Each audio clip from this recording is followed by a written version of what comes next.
Three black SUVs rolled to a stop outside a failing diner in Denton Falls, and the entire street went silent. Men in expensive suits stepped out, their polished shoes clicking against the cracked pavement. The shopkeepers who had spent months complaining about the homeless woman now stood frozen. Because that woman, the one they'd spat at, ignored, called trash, was stepping out of the lead vehicle in a tailored coat worth more than their yearly earnings. Ethan Marlowe, the stubborn billionaire who'd protected her, felt his daughter's hand tighten in his. He'd given 1 cup of coffee. He had no idea what he'd started. Before we dive in, if you're loving this story, hit that like button and drop a comment with your city. I want to see how far this tale travels. Now, let's begin. The coffee was always black, always hot, and always exactly at 6:40 in the morning. Ethan Marlowe pushed through the front door of what used to be Morton's Hardware, now gutted down to concrete and exposed beams, carrying 2 paper cups. The November air bit at his face, turning his breath into small clouds that disappeared as quickly as his footsteps echoed down the empty street. Denton Falls didn't wake up early anymore. Not like it used to. Nora Vale sat in her usual spot, a recessed doorway 3 buildings down from his construction site. She had a sleeping bag that looked like it had survived a war, a backpack held together with duct tape, and a face that had learned not to expect anything good from strangers. "Morning," Ethan said, holding out one of the cups. She looked up at him with those pale green eyes that seemed too alert for someone living on the street. For a moment, she didn't move. Then her fingers, chapped, the nails broken, reached out and took the cup. "Black," he said, though she already knew that. He'd been doing this for 3 weeks now. "Thanks." Her voice was rough, like she hadn't used it much. Or maybe she'd used it too much, screaming at people who didn't listen. Ethan didn't ask her questions. He didn't offer to call a shelter or suggest she get help. He just handed her the coffee, same time every morning, and went back to work. Inside the construction site, his daughter Maya sat on an upturned bucket, watching through the gap in the plywood boarding. She was 7 years old and had her mother's dark hair, though that's where the similarity ended. Her mother had left when Maya was 2.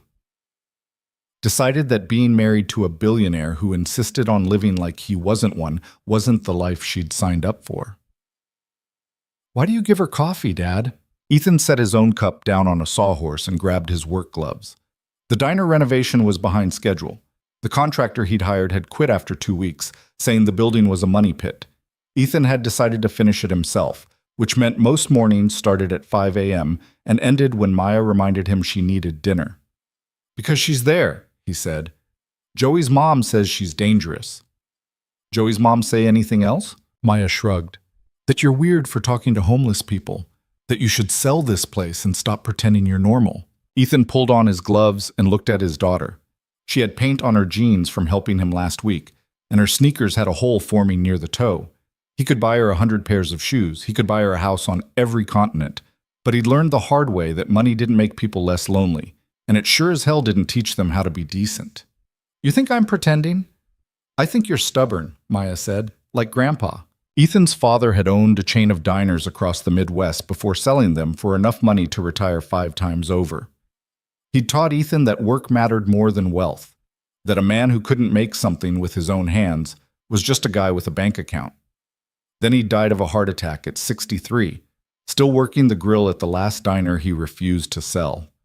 "Your grandpa would have liked Nora," Ethan said. "You don't even know her." "Don't need to." He grabbed a crowbar and went to work on the old counter. The wood was rotted through in places, scarred by decades of hot plates and spilled coffee. This building had been Morton's Hardware for 40 years before the old man died, and his kids sold it off. Then it sat empty for another 10, slowly falling apart while the neighborhood around it did the same. Ethan had bought it for cash 6 months ago. People thought he was insane. Maybe they were right. The truth was, he didn't know what the hell he was doing. He'd made his fortune in tech, sold a company at 28, invested smart, and woke up one day to realize he had more money than he could spend in 3 lifetimes, and absolutely nothing that mattered. So he'd moved to Denton Falls, bought a normal house on a normal street, and enrolled Maya in public school. He wanted her to grow up around real people with real problems, not the kind of bubble-wrapped existence he'd had after the money came. The diner was supposed to be simple. Buy a building, fix it up, hire some locals, serve decent food at fair prices. A place where people could sit down and feel like they belonged. Instead, it had turned into a nightmare of permits, zoning disputes, and neighbors who thought a diner would bring in the wrong element, which apparently meant anyone who didn't drive a late model SUV and have a lawn service. The door creaked open behind him. "Mr. Marlowe?" Ethan turned. A man in his 50s stood in the doorway, wearing a jacket with Denton Falls Business Association embroidered on the chest. Dale Kramer.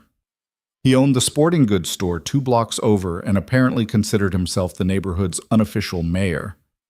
"It's Ethan." "Right, Ethan." Dale stepped inside, looking around at the construction mess with barely concealed disgust. "Got a minute?" "Not really." "This won't take long."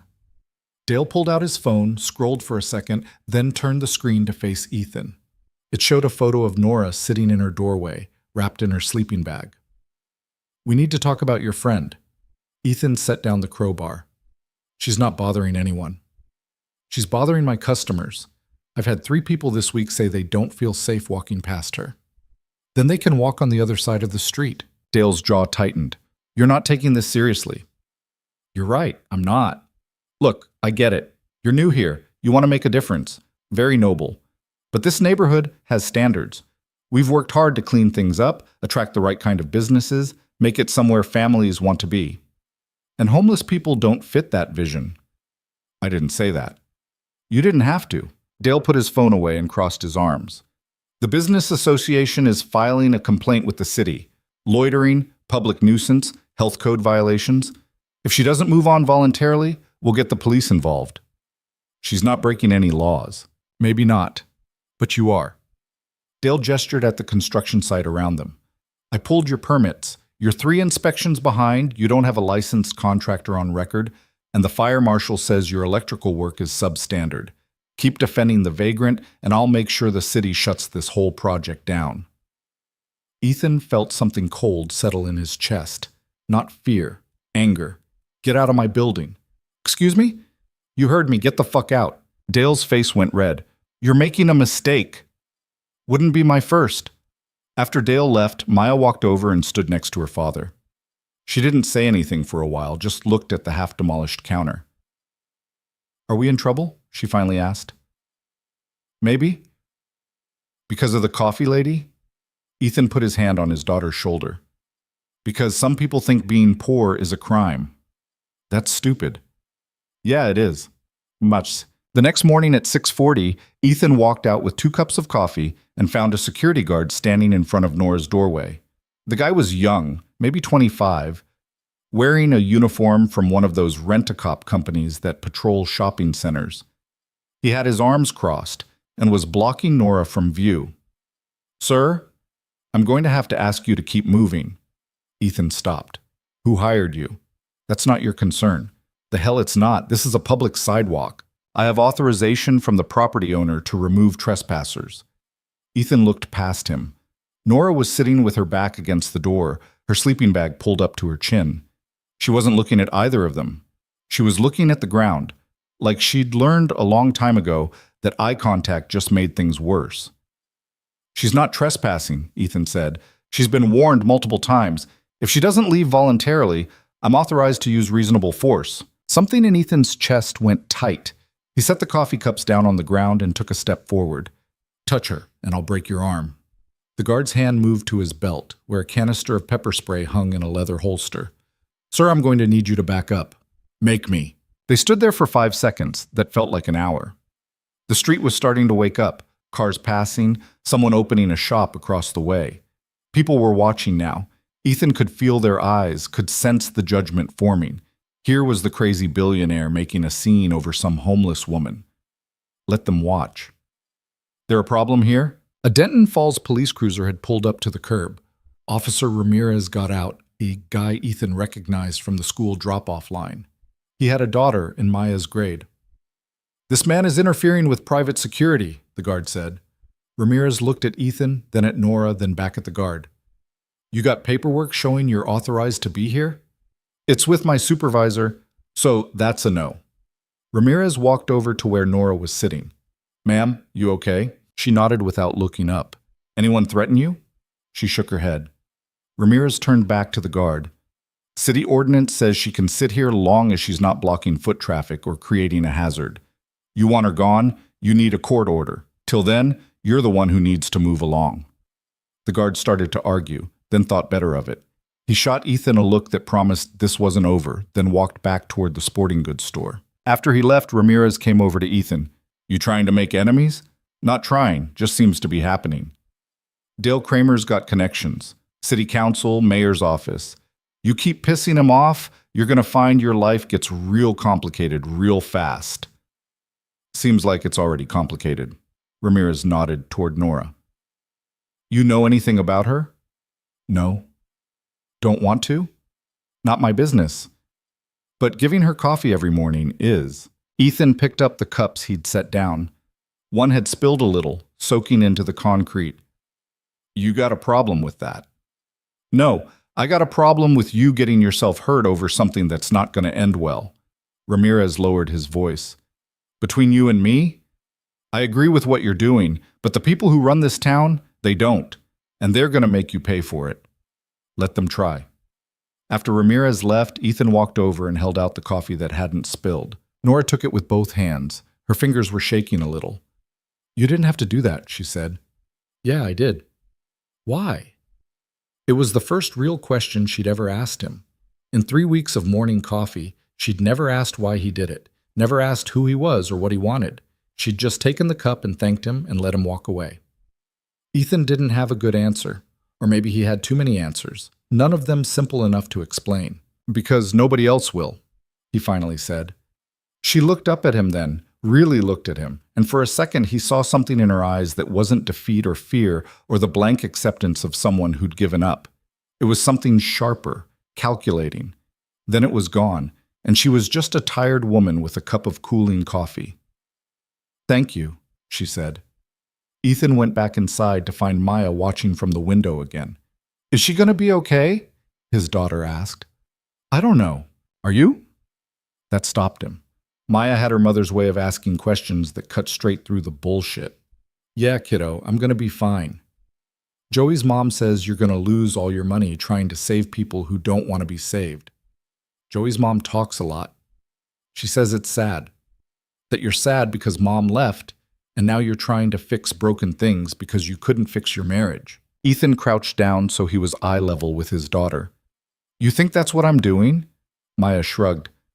I think you're nice. And I think nice people get hurt a lot. Maybe, but mean people hurt people on purpose. I'd rather be hurt than be the one doing the hurting. Even if it means we lose the diner?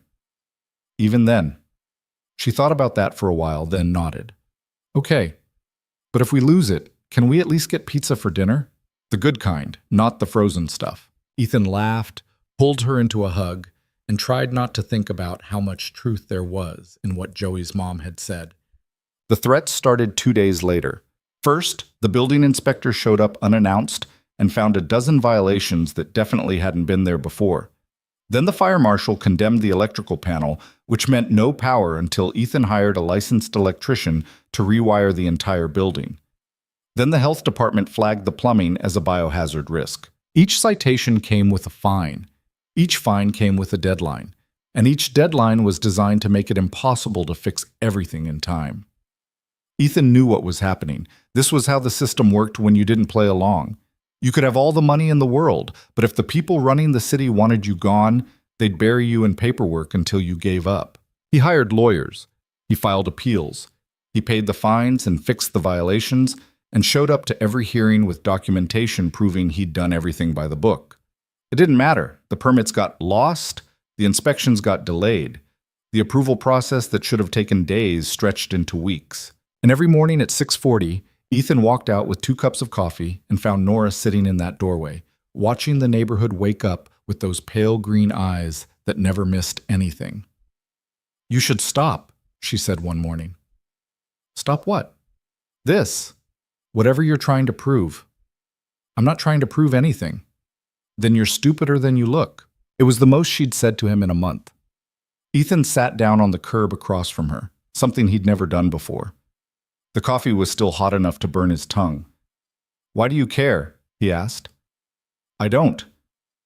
Bullshit. She almost smiled at that. Almost. You're gonna lose. Maybe.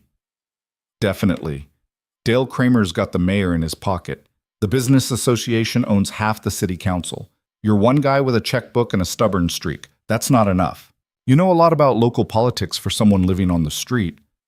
You learn to pay attention when you don't have anywhere to hide. Ethan took a sip of his coffee.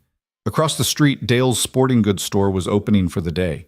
He could see Dale through the window, talking on the phone, probably to another city official he was calling in a favor from.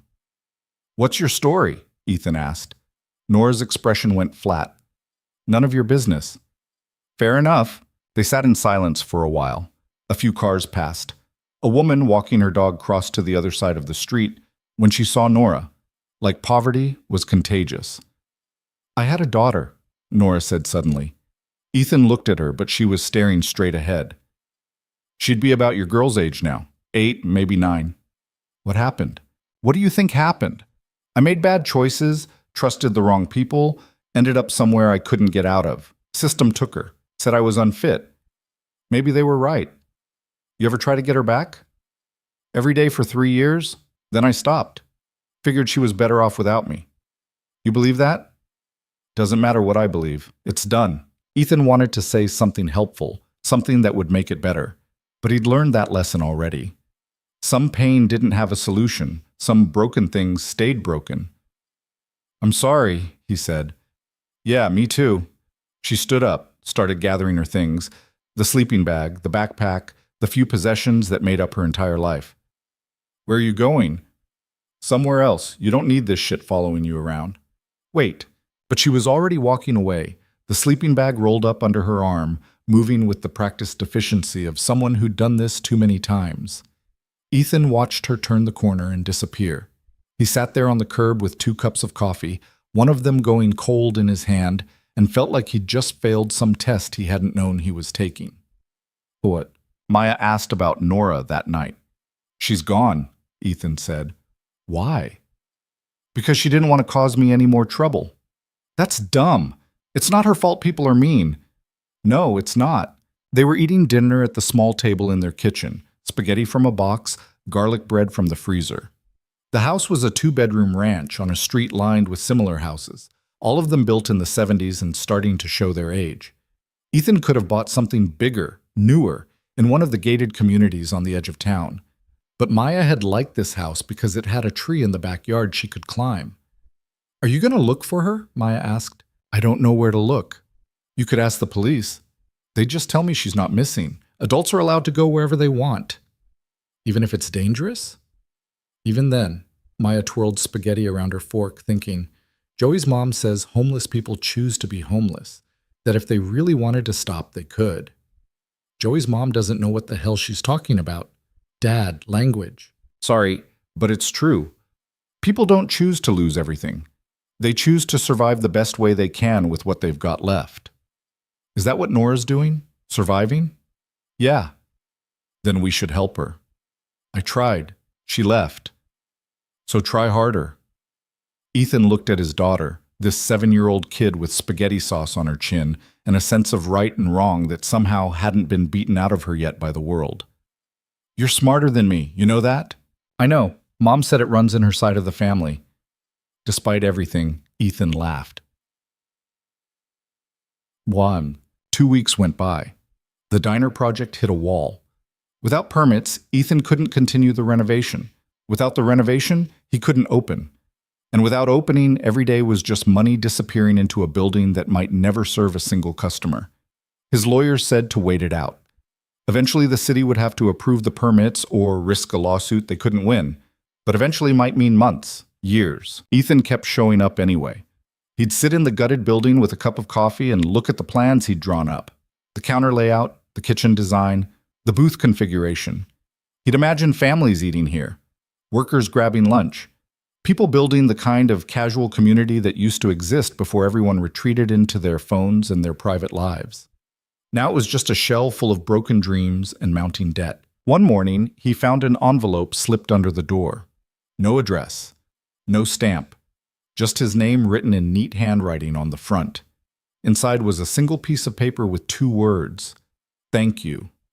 And underneath, in smaller letters, for seeing me. Ethan read it 3 times, then 4. The handwriting was careful, deliberate, not the scrawl of someone who'd given up. The handwriting of someone who still believed words mattered. He folded the note and put it in his pocket. That night, lying in bed, he kept thinking about what Nora had said, about having a daughter she'd lost, about making bad choices and trusting the wrong people, about a system that decided she was unfit and took away the one thing that mattered. He thought about Maya, asleep in the next room, her nightlight casting shadows on the wall. What would he do if someone tried to take her away? What laws would he break? What lines would he cross? All of them, every single one. Maybe that's what Nora had done too. Maybe her bad choices were just a parent's desperate choices made in impossible circumstances. Or maybe he was projecting. Maybe he wanted her to be salvageable because it proved something about the world. That broken people could be fixed, that kindness mattered, that the system hadn't won. He didn't know. What he did know was that he hadn't felt this angry in a long time. Not sad, not defeated. Angry. The kind of anger that came from watching people with power use it to hurt people without any. The kind of anger that made you want to burn things down instead of building them up. He got out of bed and went to his home office. The computer was already on. He opened his email and started typing. To Denton Falls City Council. From Ethan Marlowe. Subject, Public Records Request. He requested every email, memo, and document related to the permits for his building. Every communication between the building inspector, the fire marshal, the health department, and the business association. Every citation, every violation, every delay. If they wanted to bury him in paperwork, he'd return the favor. Then he opened a second email. To Marcus Webb, attorney. Subject, need your help. Marcus was a guy Ethan had gone to college with, back before the money.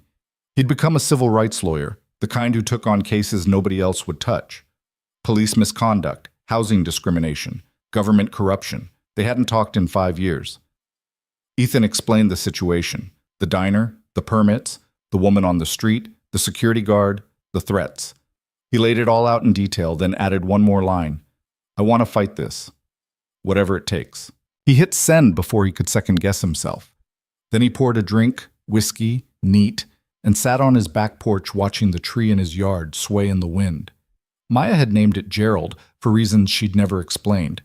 It was a good tree, strong, old enough to have survived a lot of seasons. Ethan hoped he could do the same. The next morning at 6:40, he walked out with 1 cup of coffee. The doorway where Nora used to sit was empty. Someone had power washed the concrete, removing the stains and the chalk marks and any evidence that a person had lived there. Ethan stood there for a long time, holding the coffee that was meant for someone who was gone. Then he heard footsteps behind him. Mr. Marlowe. He turned.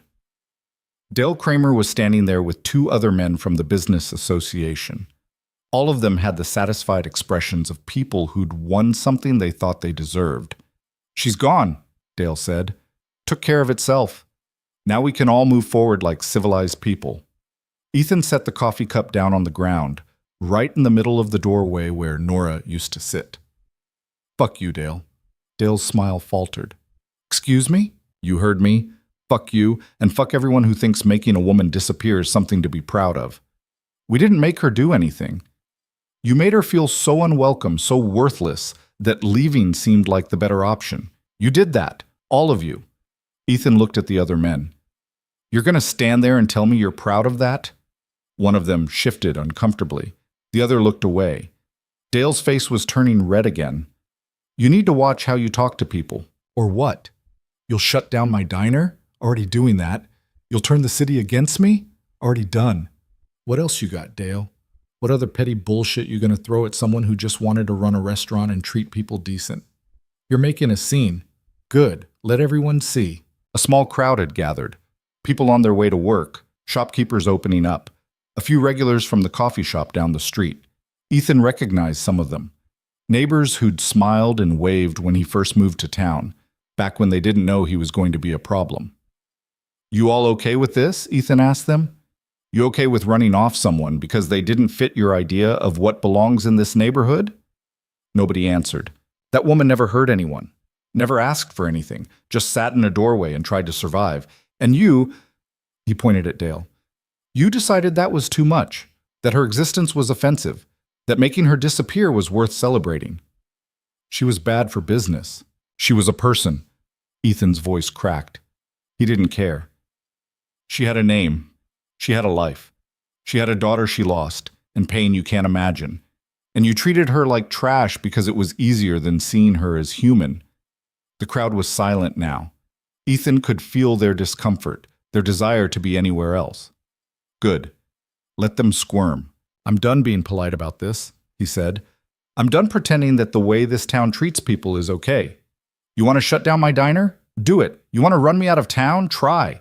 But I'm not apologizing for treating another person with basic fucking decency. He picked up the coffee cup and walked back to his building, leaving Dale and the others standing there with nothing to say. Inside, Maya was waiting. You said the F word, she said. I know. I'll put $1 in the swear jar. You said it twice. That's $2. Fair enough. She walked over and hugged him, her small arms barely reaching around his waist. I'm proud of you, Dad. Ethan closed his eyes and held his daughter and tried not to think about the other daughter, the one Nora had lost, and whether anyone had ever hugged her like this and told her she was loved. The fight wasn't over. It was just beginning. The lawsuit hit 3 days after Ethan's outburst on the street. Dale Kramer and the Business Association filed a civil complaint alleging harassment, defamation, and interference with business operations. They were seeking damages, a restraining order, and immediate cessation of all construction on the diner property. Marcus Webb called that evening. They're not playing around, he said. His voice had that lawyer flatness that meant bad news delivered professionally. This is designed to drain your resources. Even if we win, you're looking at months of legal fees and depositions. Ethan sat at his kitchen table with the complaint spread out in front of him. 23 pages of legal language that boiled down to one thing: shut up and go away. What are our chances? In court? Probably good. You didn't actually defame anyone. Truth is an absolute defense, but that's not the point. The point is to make this expensive and public enough that you give up. I'm not giving up. I know. That's why I already filed our response. But Ethan, you need to understand what you're walking into. These people have money, connections, and a lot to lose if you make them look bad. They're going to come at you with everything. Let them. Maya was doing homework at the other end of the table, pretending not to listen. She'd gotten good at that, acting like the adult conversations didn't bother her while her pencil pressed harder into the paper with each word she heard. After Marcus hung up, Ethan closed the lawsuit and pushed it aside. How's the math homework? Fine, Maya said without looking up. Need help? No. Maya. She set down her pencil. Are we going to lose our house? What? No. Where'd you hear that?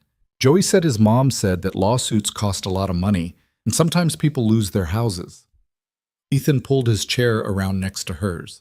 Joey's mom needs a hobby that doesn't involve talking about other people's business.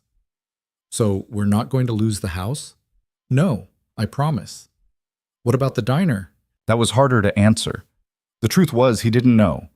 The permits were still stuck, the legal fees were mounting, and every day the building sat empty was money down a hole. He had enough saved to weather this for a while, but eventually even a billionaire runs out of patience when the money's only flowing one direction. I don't know, he said finally. Maybe. Because of Nora? No, because some people think they own this town and anyone who disagrees is a threat. Maya picked up her pencil again, tapping it against her notebook. Do you think she's okay? I hope so. But you don't know. No, I don't. That's sad. Yeah, it is. She went back to her homework, and Ethan went back to staring at the lawsuit, and neither of them said what they were both thinking, that kindness was supposed to matter, and it was fucked up that the world punished you for it. The next morning, Ethan skipped the coffee routine. There was no point. Nora was gone, the doorway was empty, and standing there with a cup meant for someone who'd disappeared felt like mourning something he'd never actually had. Instead, he went straight to the diner and got to work. The electrical panel had been condemned, so he hired an electrician, a guy named Pete, who'd worked on his dad's diners back in the day and didn't give a shit about local politics. Pete took one look at the panel and whistled. Yeah, this is garbage, but it wasn't garbage 2 weeks ago. What do you mean? Pete pointed to a junction box. See this connection? Someone loosened it. And this breaker? It's been tripped manually, not from overload. This whole panel was sabotaged. Ethan felt something cold slide down his spine. You sure? 20 years doing this, I'm sure. Someone wanted this to fail inspection. Can you fix it? I can rewire the whole thing, but it'll take time and it won't matter if they keep finding reasons to fail you. Do it anyway. Pete shrugged. Your money. While Pete worked, Ethan went through the other citations. The plumbing issues, the structural concerns, the fire code violations. One by one, he checked them against the inspections from when he'd bought the building. None of it matched. Someone had been inside. Someone had created problems where none existed, then called in the city inspectors to document the failures. He pulled out his phone and called Marcus. We need to add evidence tampering to our countersuit, Ethan said. They didn't just block my permits, they sabotaged the building. Can you prove it? I'm working on it. Work faster. Our preliminary hearing is in 2 weeks. After Marcus hung up, Ethan stood in the middle of the gutted diner and tried to figure out his next move.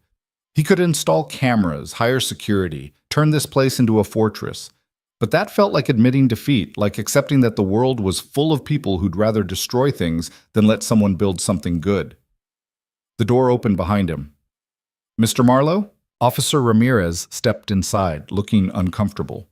He had his uniform on, but his posture was all civilian. Hands in pockets, shoulders relaxed. It's Ethan. Right, listen, I'm not here officially. Just wanted to give you a heads up. About what? Dale's been talking to the chief. Wants extra patrols around here, says you're a safety risk. Chief's not buying it, but there's pressure from the mayor's office. So what does that mean? It means watch yourself. Don't give them a reason to arrest you.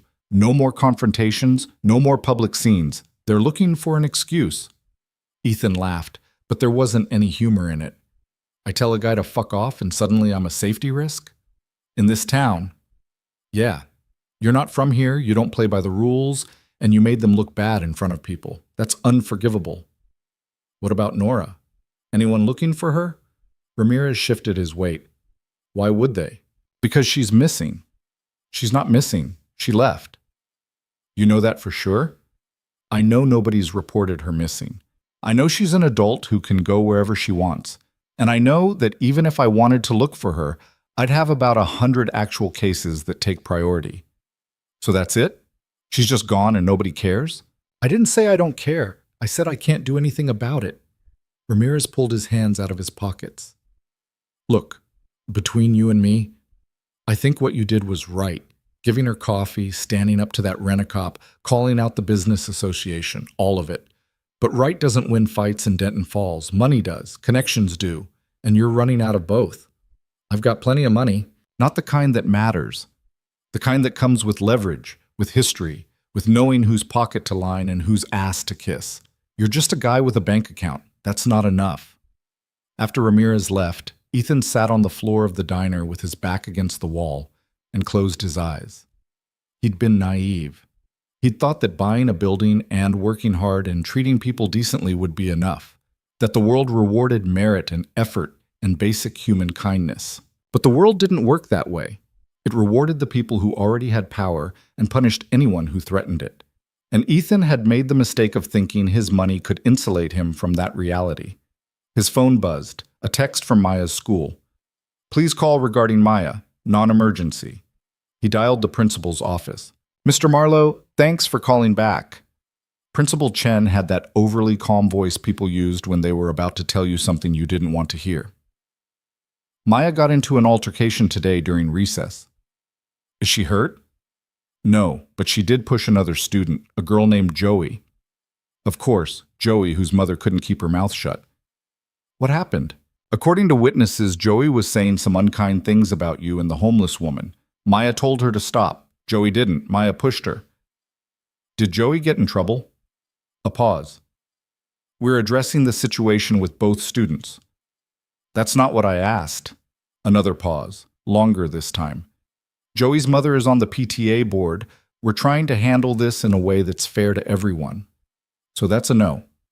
Mr. Marlowe, is my daughter suspended? She's been given a warning. One more incident and we'll have to implement disciplinary action. And Joey? What's she getting? I really can't discuss another student's. Right. Of course not. Ethan stood up and started pacing. Let me guess. Joey's mom wants me to apologize. Maybe have Maya apologize. Make this all go away so nobody has to admit that her kid was being a bully. I think everyone would benefit from a conversation about appropriate behavior. Yeah, I'll bet. He hung up before he said something that would make things worse. When he picked Maya up that afternoon, she was waiting outside the principal's office, with her backpack on her lap and her face set in that expression kids get when they know they're in trouble, but don't think they deserve to be. They got in the car without talking. Want to tell me what happened? Ethan asked. Joey's a jerk. What'd she say? That you're crazy, that the homeless lady probably robbed someone and you're stupid for being nice to her, that everyone thinks we're weird. And you pushed her. She wouldn't shut up. Ethan pulled into traffic and headed toward home. Part of him wanted to tell Maya she'd done the right thing, that standing up to bullies was important, that sometimes people needed to get pushed, but he was supposed to be the adult, the responsible parent, the one teaching his kid that violence wasn't the answer. You can't push people, he said. Why not? You told Dale to fuck off. Language. You said it first. I'm an adult, and I was wrong to lose my temper like that. Maya crossed her arms. So we're just supposed to let people be mean? No, we're supposed to be better than them. That's stupid. Maybe, but it's how the world works. The world sucks. Ethan couldn't argue with that. At home, Maya went straight to her room and slammed the door. Ethan made dinner, grilled cheese and tomato soup, the kind of meal you make when you're too tired to try, and ate it standing up at the counter. His phone rang. Marcus again. We got the public records back, the lawyer said. You were right. There's email correspondence between Dale and the building inspector. Nothing explicit, but enough to show coordination. They were looking for reasons to fail you before the inspections even happened. That's evidence. It's suggestive, but it's not proof of sabotage. We'd need to show that someone physically entered your property and damaged things. I'm installing cameras tonight. Good. But Ethan, even with evidence, this is a long fight. You need to be prepared for that. I am. Are you? Because from where I'm sitting, it looks like you're fighting a war on 3 fronts. The lawsuit, the permits, and now your daughter's getting blowback at school. At some point, you have to ask yourself if it's worth it. It's worth it. Even if you lose everything? I'm not going to lose everything. You sound like every client I've ever had right before they lost everything. After Marcus hung up, Ethan went to check on Maya. She was lying on her bed, staring at the ceiling. Hey, I'm still mad at you, she said. That's okay. I'm a little mad at me, too. Are we going to have to move? Why would we have to move? Because everyone hates us. Ethan sat down on the edge of her bed. Not everyone, just some people. And their opinions don't matter. They matter at school. You got any friends who don't care what Joey's mom thinks? Maya thought about it. Sarah doesn't. And Marcus from my science class. He said his dad thinks you're cool for standing up to Mr. Kramer. See? Not everyone. But most people. Yeah, most people. He looked at his daughter, this kid who was learning way too young that the world wasn't fair and that doing the right thing often meant standing alone. I'm sorry you're going through this. It's not your fault. Kind of is. I'm the one who decided to make a stand. Would you do it different? I don't know. Maybe I should have been smarter about it, found a way to help Nora without making enemies. Is there a way to do that? Probably not. They sat in silence for a while. Outside, the sun was setting, turning the sky orange and purple. Gerald the tree swayed in the wind, its branches creaking. Dad? Yeah? Do you think she's dead? The question hit him like a punch. What? No. Why would you think that? Because people don't just disappear. Something happens to them. She left on her own, Maya. She wrote me a note. But you don't know where she went. You don't know if she's safe. No, I don't. Doesn't that scare you? It did. More than he wanted to admit, because Maya was right. People didn't just vanish. They went somewhere, and that somewhere was either better or worse than where they'd been. And for someone like Nora, someone who'd already lost everything once, the odds of better weren't great. Yeah, he said, it scares me. Then why aren't you looking for her? Because I don't know how. You have money. You could hire someone. It was such a simple, logical solution that Ethan felt stupid for not thinking of it himself. He'd been so focused on fighting Dale and saving the diner that he'd forgotten the person who'd started this whole mess. Not a mess. A fight. A choice. "You're right," he said. "I'll call someone tomorrow." "Promise?" "Promise." Maya rolled over and hugged him, her face pressed against his shoulder. "I hope she's okay." "Me too, kiddo." That night, after Maya was asleep, Ethan searched online for private investigators in Denton Falls. There were 3 listings. 2 had websites that looked like they'd been built in 1997. The third had a phone number and nothing else. He called that one. "Yeah," a woman's voice, rough from cigarettes or whiskey or both. "I'm looking for someone." "Missing person?" "Sort of. She left on her own, but I need to know she's safe." "Police won't help you?" "Police don't care."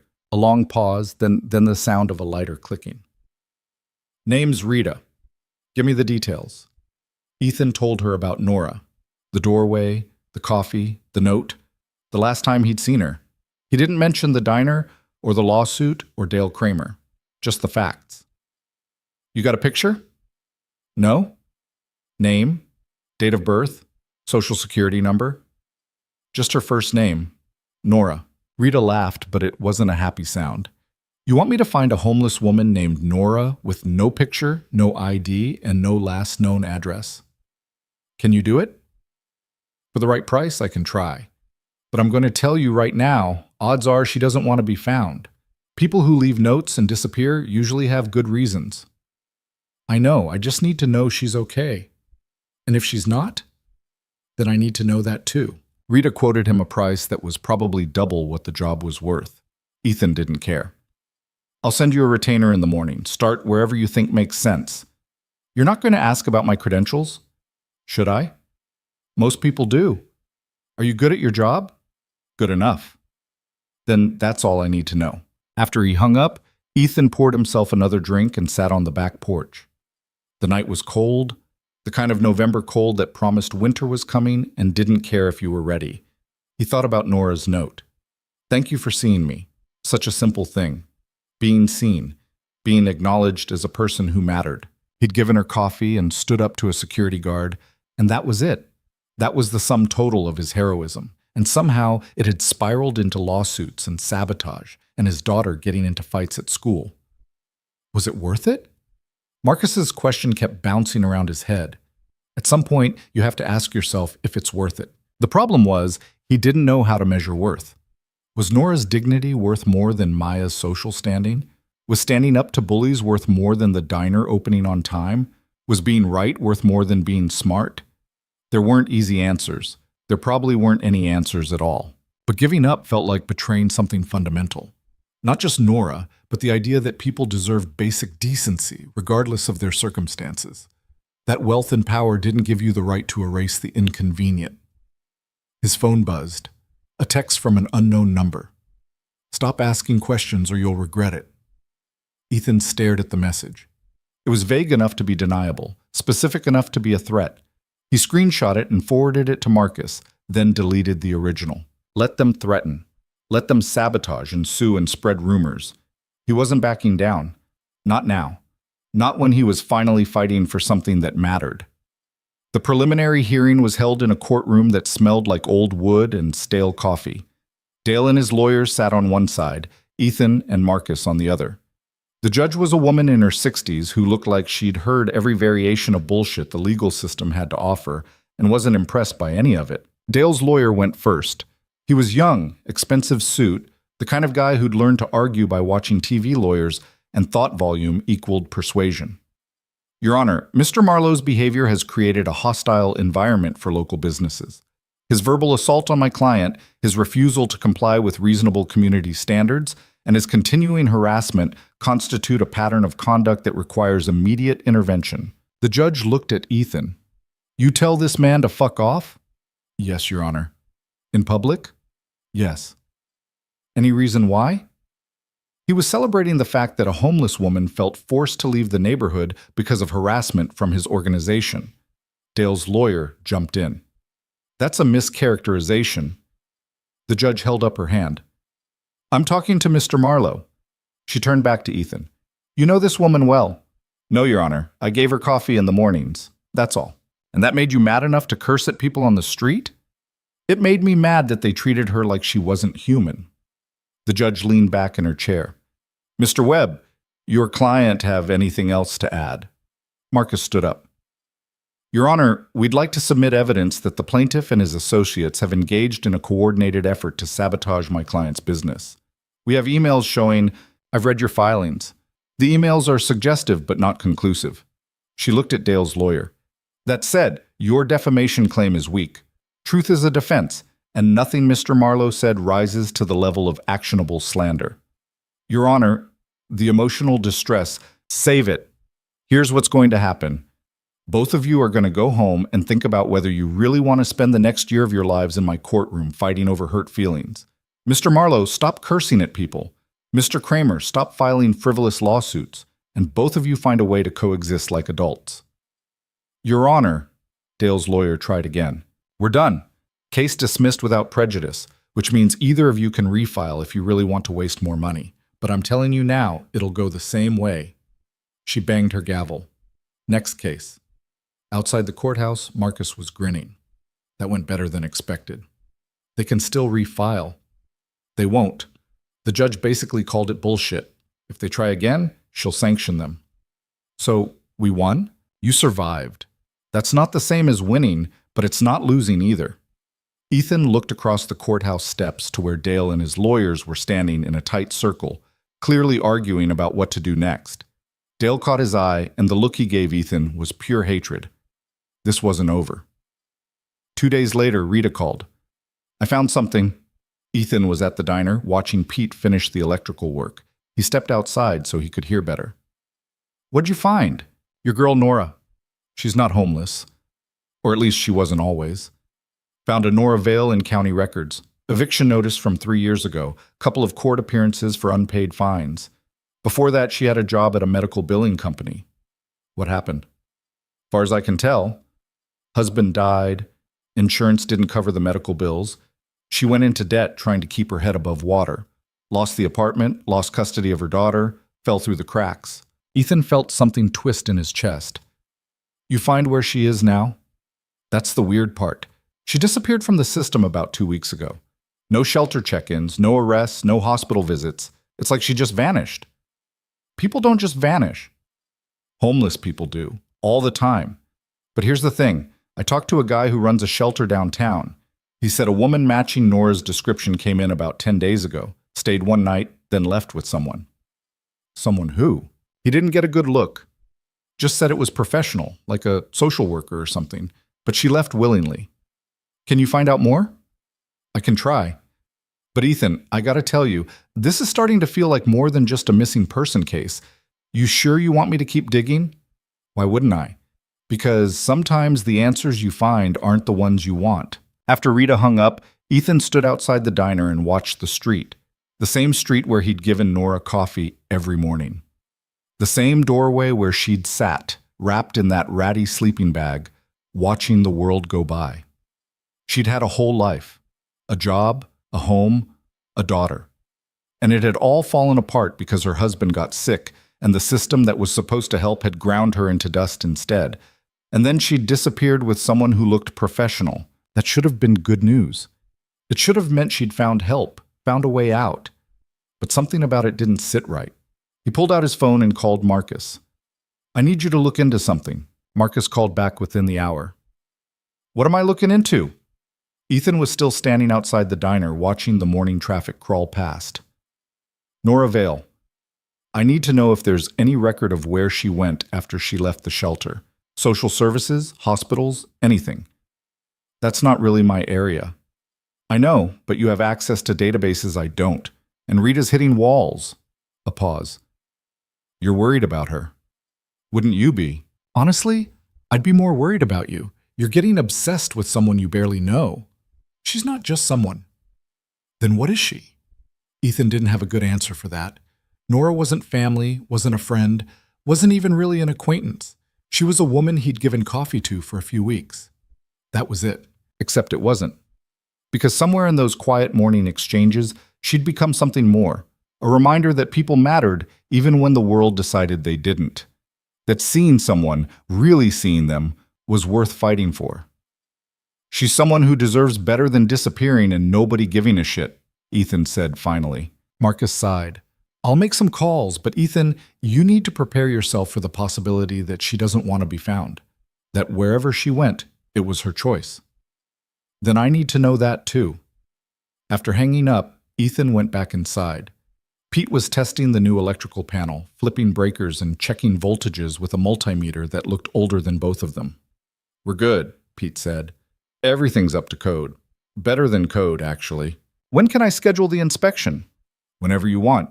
But I'm telling you, they're going to find something else wrong. They always do. Let them try. Pete packed up his tools and headed out, leaving Ethan alone in the gutted building. The space still looked like a war zone. Exposed studs, bare concrete, piles of debris in the corners. But the bones were good. The foundation was solid. With enough time and money, it could be something worth having. If they'd let him finish it. His phone buzzed. A text from Maya's school again. Maya didn't show up for third period. Please confirm she's with you. Ethan's stomach dropped. He dialed Maya's phone. It went straight to voicemail. He tried the school. Principal Chen answered on the third ring. Mr. Marlowe, is Maya with you? No. Where is she? She was marked present for homeroom and second period, but she didn't arrive for English. We've checked the bathrooms and the library. She's not on school grounds. Did anyone see her leave? Not that we're aware of. We're reviewing security footage now.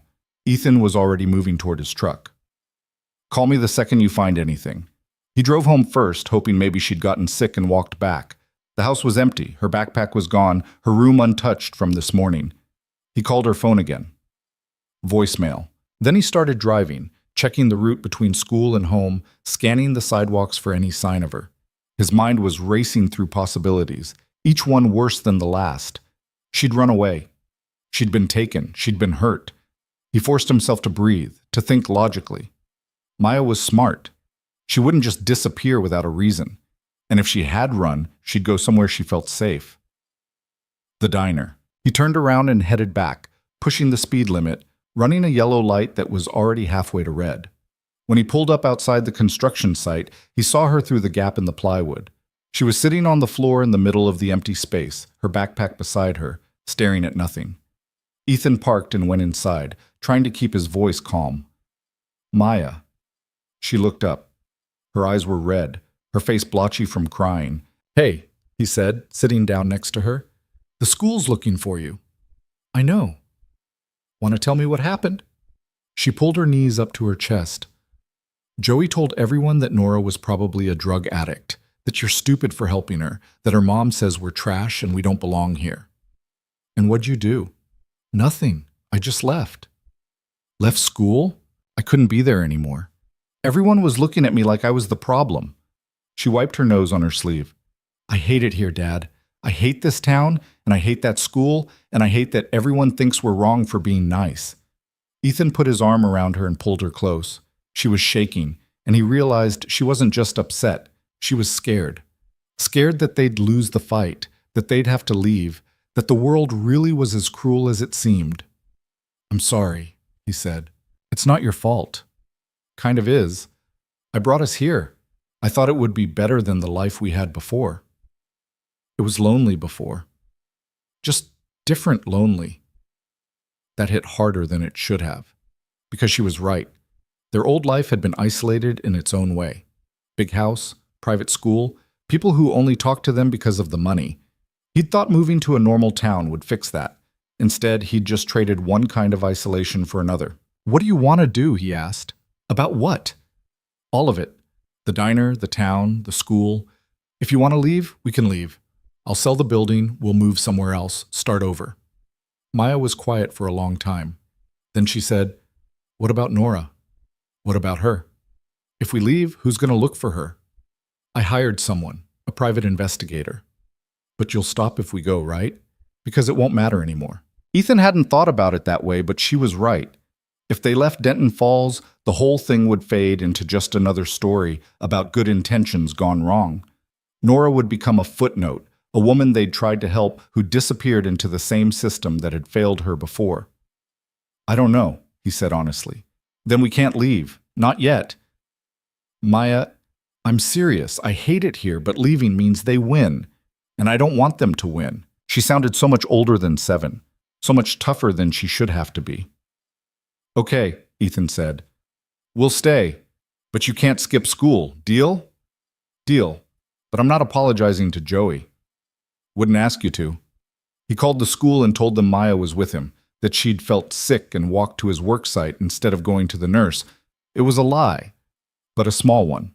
Principal Chen didn't sound convinced, but said they'd mark it as an excused absence this time. They sat in the empty diner for another hour, not talking much, just being together in the space that had caused all this trouble.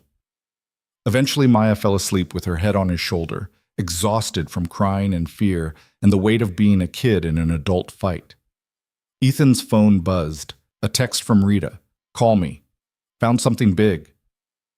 He carefully shifted Maya so she was lying down, put his jacket under her head, and stepped outside to call. "What'd you find?" Rita's voice was different now, sharper. "Nora Vale isn't who you think she is." "What does that mean?" "Means I dug deeper into her background. The eviction, the custody loss, the job at the medical billing company, it's all true, but there's more. Her maiden name was Nora Hendricks, and before she married, she worked for a private equity firm in Chicago." So that firm specialized in acquiring struggling businesses and either turning them around or liquidating them. And one of their biggest clients was Hendricks Capital Group. The name didn't mean anything to Ethan. "I don't follow." Hendricks Capital is a multi-billion-dollar investment fund. They own properties all over the country, including several commercial buildings in Denton Falls. And Nora Hendricks is the daughter of Richard Hendricks, the guy who founded it. Ethan felt the ground shift under him. "You're saying Nora's rich?" "Was rich. According to court records, her father cut her off when she married someone he didn't approve of. She's been estranged from the family for years. But here's the thing. Richard Hendricks died 8 months ago, and when he did, control of Hendricks Capital transferred to a trust that lists Nora as the primary beneficiary." "How much are we talking?" "Conservatively, $3 billion. Maybe more." Ethan had to sit down. The concrete was cold under him, but he barely noticed. "So she's homeless but worth $3 billion? Not homeless? Not anymore." Because here's where it gets interesting. 2 weeks ago, a law firm in Chicago filed paperwork to locate Nora Vale, formerly Nora Hendricks. They hired private investigators, put out notices, the whole thing. And 5 days ago, someone matching her description was picked up from a shelter in Denton Falls by a representative of that law firm. Why didn't she tell me? Why would she? You were some guy who gave her coffee. For all she knew, you'd try to get money out of her if you found out. Ethan's mind was reeling. Every morning for weeks, he'd handed coffee to a woman who could have bought the entire town without blinking, and she'd never said a word. Where is she now? That I don't know. The law firm's not returning calls, and there's no public record of where she went after they picked her up. But Ethan, you need to understand what this means. If Nora's taken control of Hendricks Capital, she's got more power than everyone in Denton Falls combined, including Dale Kramer. Why would she stay on the street if she knew she was about to inherit billions? Maybe she didn't know. Or maybe she was waiting to see if anyone would help her when she had nothing. People with that kind of money, they learn real quick who's real and who's playing an angle. After Rita hung up, Ethan sat there trying to process it all. The quiet woman in the doorway, the thank you note, the way she'd watched the neighborhood with those too alert eyes, like she was seeing more than anyone realized. She'd been testing them, testing him, and he'd passed without knowing there was a test. But if that was true, why hadn't she reached out? Why disappear without a word, leaving him to wonder if she was safe while she was probably sitting in some penthouse in Chicago? Unless she wasn't done testing. Unless whatever came next was the real measure of who he was. He went back inside and woke Maya up gently. "Come on, kiddo. Let's go home." She rubbed her eyes. "Did something happen?" "Yeah, but I'll explain in the car." On the drive home, he told her what Rita had found. Maya listened without interrupting, her expression cycling through disbelief, confusion, and finally something that looked almost like relief. "So she's okay," Maya said. "Looks like it. And she's rich. Very rich. But she let everyone treat her like trash anyway." Yeah. Why? I don't know. Maybe she wanted to see how people acted when they thought she didn't matter. Maya thought about that. That's kind of mean. Maybe. Or maybe it's smart. Way to figure out who's real. Are you mad at her? Ethan considered it. Was he mad? Nora had lied by omission, let him worry, let him fight battles on her behalf when she could have solved everything with a phone call and a check. But she'd also been alone on the street. She'd lost her daughter, her husband, her life. And when her father's death gave her a way out, she'd still sat in that doorway morning after morning, watching to see if anyone would treat her like a person. No, he said finally. I'm not mad. Do you think she'll come back? I don't know. But 3 days later, she did. Ethan was at the diner early, before the sun was up, working on the interior framing. He heard the vehicles before he saw them, the low rumble of expensive engines, the kind of sound you only get from cars that cost more than most houses. He stepped outside and watched 3 black SUVs pull up to the curb in perfect formation. The doors opened in unison, and men in dark suits stepped out. They weren't security guards. They were professionals, the kind who carried themselves like they could handle any situation without breaking a sweat. Then Nora stepped out of the middle vehicle. She looked different. Clean, for one thing. Her hair was cut and styled, her clothes were tailored, her shoes probably cost what he'd spent on Maya's entire wardrobe. But it was more than that. She carried herself differently. Straighter. More certain. The woman from the doorway was gone. In her place was someone who'd remembered what power felt like. She walked toward him, and the men in suits fanned out behind her like a living barrier.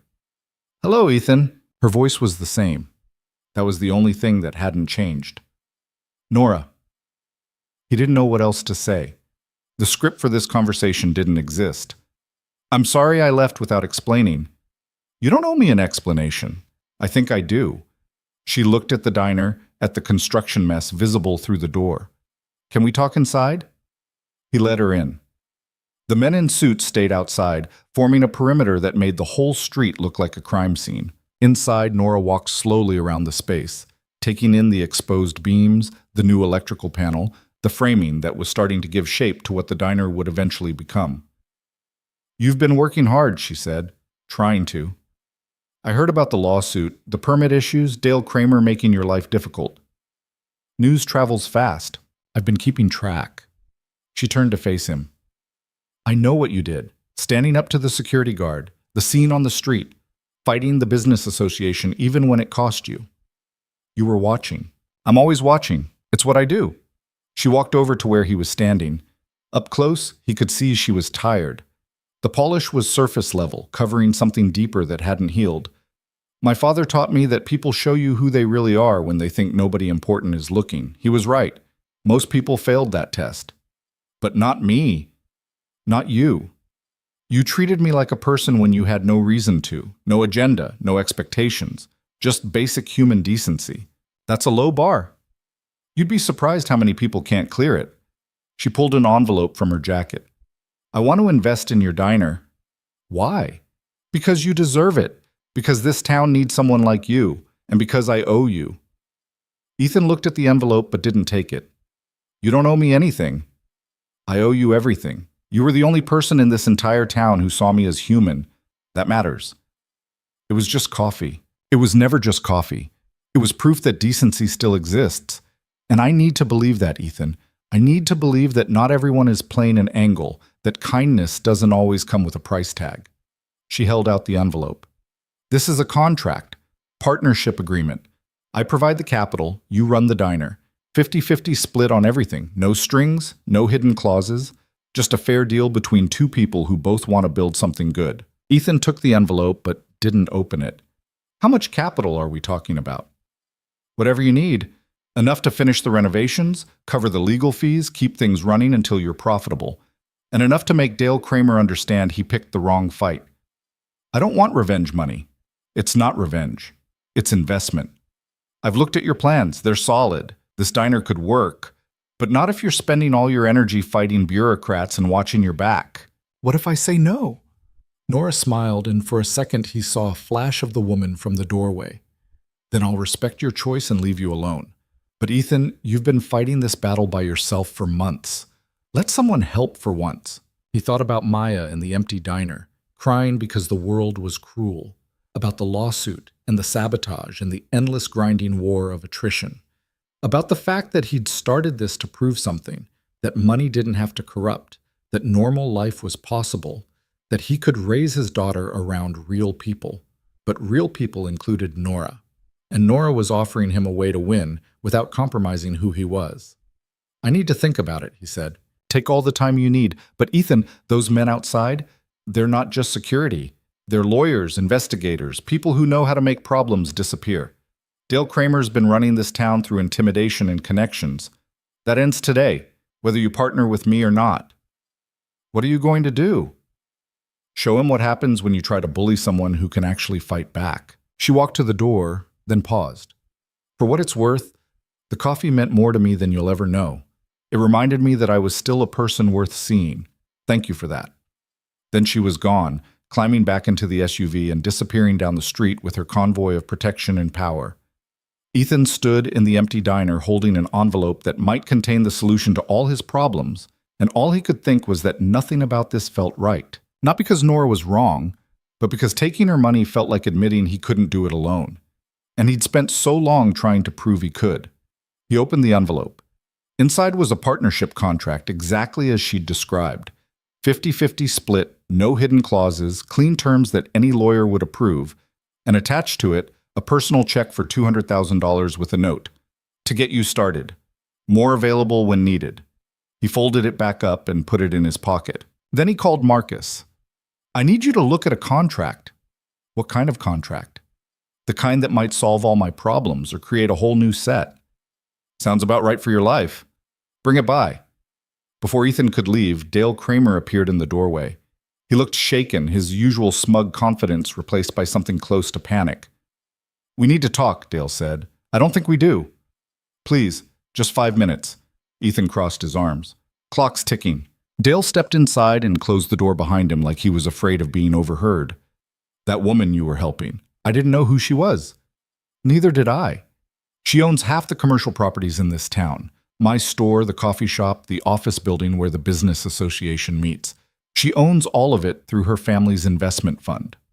And she just had her lawyers deliver notices. Every lease is up for review. Every property owner needs to renegotiate terms or face eviction. Ethan felt a cold satisfaction settle in his chest. Sounds like a business decision. It's retaliation. She's punishing everyone who gave you trouble. Maybe she's just reevaluating her investments. Bullshit. This is because of you. Because we tried to make that homeless woman leave. Dale's voice cracked. I could lose everything. Welcome to how the rest of the world lives.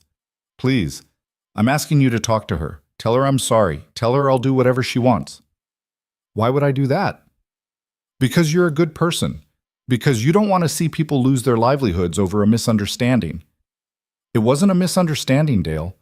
You tried to hurt someone because they were poor and powerless. The only difference now is that she's not powerless anymore. So that's it? You're just going to let her destroy everyone? Ethan walked to the door and opened it. I think we're done here. Dale started to say something else, then seemed to realize it was pointless. He left without another word, his shoulders slumped in defeat. Ethan watched him go and felt absolutely nothing. Later that day, he sat down with Marcus and went over the contract. It's clean, Marcus said after reading it twice. Surprisingly clean, actually. No poison pills, no hidden obligations. She's offering you a genuine partnership. So you think I should sign it? I think that's not a legal question. That's a you question. What would you do? Marcus leaned back in his chair. Honestly, I'd take it. You've been trying to do this alone because you wanted to prove something. But Ethan, you already proved it. You stood up when nobody else would. You fought back when it would have been easier to quit. You've got nothing left to prove. Feels like giving up. Feels like accepting help. There's a difference. That night, Ethan sat at his kitchen table with Maya doing homework across from him. The contract was spread out between them. What do you think? He asked her. Maya looked up from her math problems. About what? Taking Nora's money, becoming partners. She thought about it with the seriousness of someone way older than 7. Will it help you finish the diner? Yeah. Will it make the bad people stop being mean? Probably. Then you should do it. as long as you're still being nice. What if taking the money makes me not nice? Dad, you're literally the nicest person I know. Money's not going to change that. Out of the mouths of children. Ethan picked up a pen and signed the contract. The next morning at 6:40, he walked outside with 2 cups of coffee and found Nora waiting in the doorway where she used to sit. She was wearing jeans and a sweater, no bodyguards in sight. He handed her one of the cups. "You signed it," she said. "How'd you know?" "Because you wouldn't be here if you hadn't." They stood there drinking coffee as the sun came up over Denton Falls, and Ethan realized that for the first time in months, he felt something close to hope. "Partners?" Nora asked. "Partners?" he agreed. And just like that, everything changed. The partnership changed things faster than Ethan expected. Within a week, the permit approvals that had been stalled for months suddenly moved forward. The building inspector who'd found violations in perfectly good work suddenly discovered his previous reports had been premature. The fire marshal signed off on everything without comment. Even the health department, which had flagged the plumbing as a biohazard, sent a letter stating all concerns had been addressed. Ethan knew what had happened. Nora's lawyers had made it clear that fighting her was a losing proposition. The same people who'd bent the rules to hurt him were now bending them back to help. It should have felt like winning. Instead, it felt like confirmation that the system had always been broken. You just needed the right kind of power to make it work in your favor. "You're overthinking it," Marcus said when Ethan mentioned his concerns. They were standing in the diner, watching a crew Nora had hired install new flooring. Professional contractors this time, not Ethan doing everything himself with Pete's occasional help. "Am I? Because it feels like I spent months trying to do this the right way, and all it took was one billionaire making phone calls to fix everything. Welcome to how the world actually works." That's depressing. That's reality. You want to change the system, you need power. Nora's giving you power. Use it. But that was the problem. Ethan hadn't wanted power. He'd wanted to prove that regular people could build something good without needing connections or leverage or the threat of legal warfare. He'd wanted Maya to see that doing the right thing mattered more than doing the expedient thing. Now he wasn't sure what lesson she was learning. Maya, for her part, seemed less conflicted. She'd taken to visiting the diner after school, doing homework in the corner while workers installed counters and built out the kitchen. Nora stopped by most afternoons, sometimes in expensive suits from morning meetings, sometimes in jeans looking like she'd just rolled out of bed. The two of them had formed an unlikely friendship. Nora would help Maya with math homework, and Maya would tell her about the drama at school with the brutal honesty only kids could pull off. "Joey's still being a jerk," Maya said one afternoon, erasing a wrong answer hard enough to tear the paper. "What's she saying now?" Nora asked. "That you're only being nice to us because Dad's good looking." Nora laughed, a sound Ethan had heard maybe twice since she'd revealed who she was. "Is that so?" "I told her that was stupid. You're like 1,000,000,000 years old." "I'm 42. "See? Old." Ethan tried not to smile. "Maya, that's rude." "But true," Nora said. She looked at Maya's homework. "You made a mistake on number 7. The equation's right, but your negative sign's in the wrong place." Maya fixed it, then looked up at Nora with the directness kids had before the world taught them to be subtle. "Do you miss your daughter?"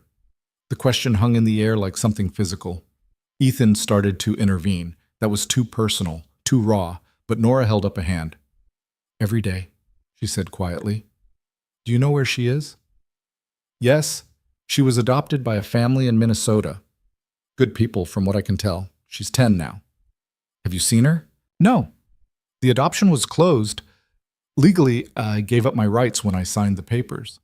"That's stupid. You're her mom."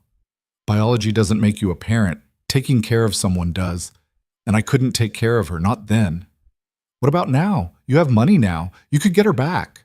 Nora's expression was careful, controlled, but Ethan could see the cracks underneath. "It doesn't work that way, sweetie. She has a family, a real family. Going back into her life now would just confuse her." "But don't you want to?" "Wanting something doesn't mean it's the right thing to do." Maya thought about that, then went back to her homework without commenting. But Ethan saw her glance at Nora a few more times, like she was trying to figure something out. That night, after Maya was in bed, Ethan's phone rang. It was Nora. "Can you meet me at the diner?" "Now?" "Yeah, I need to talk to you about something." When he arrived, she was sitting on the new counter, legs swinging, looking at the space like she was trying to memorize it. The overhead lights were harsh, showing every imperfection in the construction. The uneven grout lines, the scratch on the stainless steel backsplash, the spot where the paint was slightly thinner. "What's wrong?" Ethan asked. "Maya asked me about my daughter today." "I know. I'm sorry. I should have told her that was off limits." "No, she should ask. It's a reasonable question." Nora jumped down from the counter, but it got me thinking about why I'm really doing this. Doing what? This, the partnership, the diner, all of it. I told myself it was because you deserved help. Because this town needed someone like you. But that's not the whole truth. What's the rest of it? She walked over to the window, looking out at the dark street. I'm trying to buy redemption. I failed my daughter. I failed my marriage. I failed at being the person my father wanted me to be. And when I ended up on the street, I convinced myself it was some kind of test. That if I could survive it, if I could find one person who saw me as human, it would prove I was still worth something. You are worth something. Am I? Or am I just a broken woman with money trying to fix her guilt by throwing cash at a stranger's problems? Ethan walked over to stand next to her. Outside, the street was empty except for a cat prowling near the alley. You want the truth? Always. I think you're both. Broken and trying.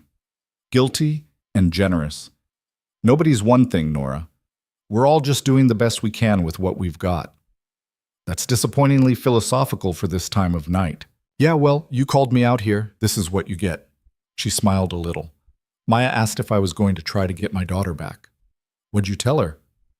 That it wouldn't be fair to disrupt her life. That she's happy where she is. That being a parent means putting your kid first even when it kills you. You believe that? I have to, because if I don't, I'll spend the rest of my life wondering if I gave up too easily. They stood there in silence for a while. Then Nora said, I hired an investigator to check on her. Monthly reports, just to make sure she's okay. Her adoptive parents are good people, a teacher and a nurse. They take her camping, help with homework, show up to her soccer games. She's thriving. And that's enough for you? It has to be. But what if it's not? Nora turned to look at him. What are you saying? I'm saying that putting your kid first doesn't always mean staying away. Sometimes it means fighting to be part of their life. Maya asked you that question because she sees how much you're hurting. Kids notice that stuff. I can't just show up after 8 years and expect her to want me back. No, but you could start small. A letter. Let her know you exist, that you think about her, that you're sorry. Let her decide if she wants contact. What if she doesn't? Then at least you tried. And someday when she's older, she'll know you cared enough to reach out. Nora looked like she was going to argue, then stopped. When did you get so wise about parenting? Trial and error, mostly error. Maya's lucky to have you. I'm lucky to have her. She keeps me honest. Nora pulled out her phone and stared at it for a long moment, then put it away. I'll think about it. That's all I'm asking. But as Ethan drove home, he wondered if he'd overstepped. Nora's relationship with her daughter wasn't his business. He was her business partner, not her therapist. Pushing her to make contact might do more harm than good. Then again, Maya had asked the question for a reason, and Maya had a way of cutting through bullshit to get to the heart of things. Maybe some risks were worth taking. The diner opened 6 weeks later on a cold January morning. The place looked nothing like Ethan's original vision. It was better. Nora had hired a designer who understood the concept of comfortable without making it look cheap.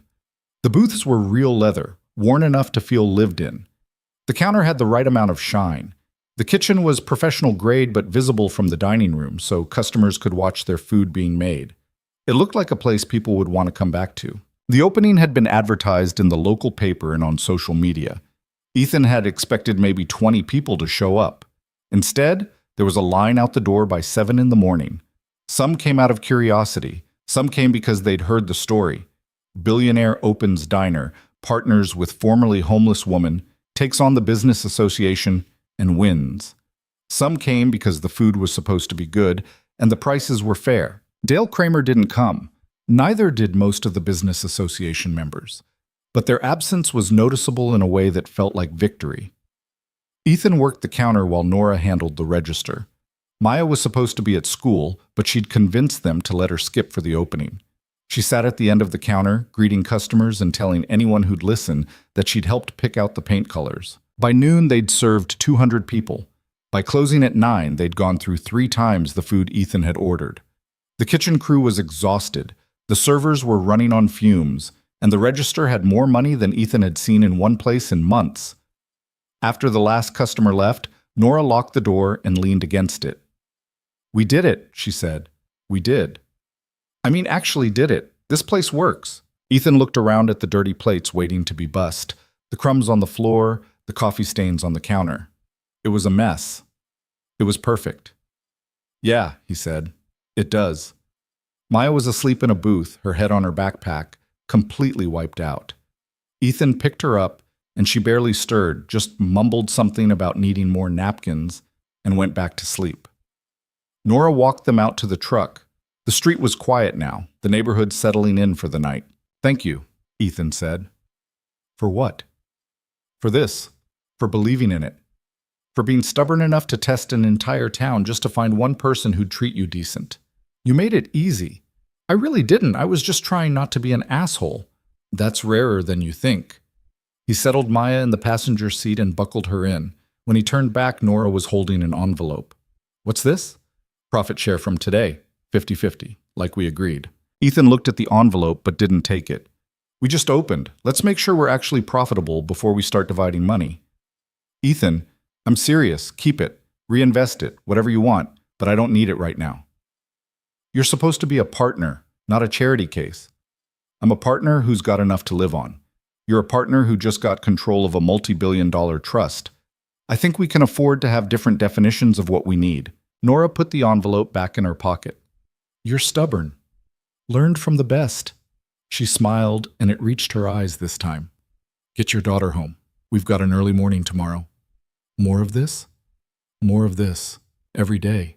As Ethan drove home with Maya sleeping beside him, he thought about everything that had led to this moment. The coffee, the confrontation, the lawsuit, the partnership. All of it stemming from a simple decision to treat another person with basic human decency. It shouldn't have been revolutionary, but somehow it was. The diner's success brought unexpected attention. Local news ran a story about the opening. Then regional outlets picked it up. Within 2 weeks, there was a feature in a national magazine about the billionaire and the formerly homeless woman who'd built a restaurant empire on the principle of treating people right. Ethan hated the publicity. Every article focused on the drama, Dale's harassment, Nora's secret identity, the lawsuit. They turned a simple story about kindness into some kind of morality play, about class warfare and redemption. But the publicity brought customers. And customers brought money. And money meant they could hire more staff, expand the menu, think about opening a second location. It also brought Dale Kramer to the diner one evening, hat in hand. Ethan was closing up when he saw Dale standing outside, looking like he was gathering courage to enter. After a minute, he did. "We're closed," Ethan said. "I know. I just need a minute." Clock's ticking. Dale looked older than he had 2 months ago. The smugness was gone, replaced by something that looked almost like humility. "I came to apologize." "For what? Harassing Nora or trying to sabotage my business?" "Both, all of it." Dale sat down at the counter uninvited. "I lost my lease.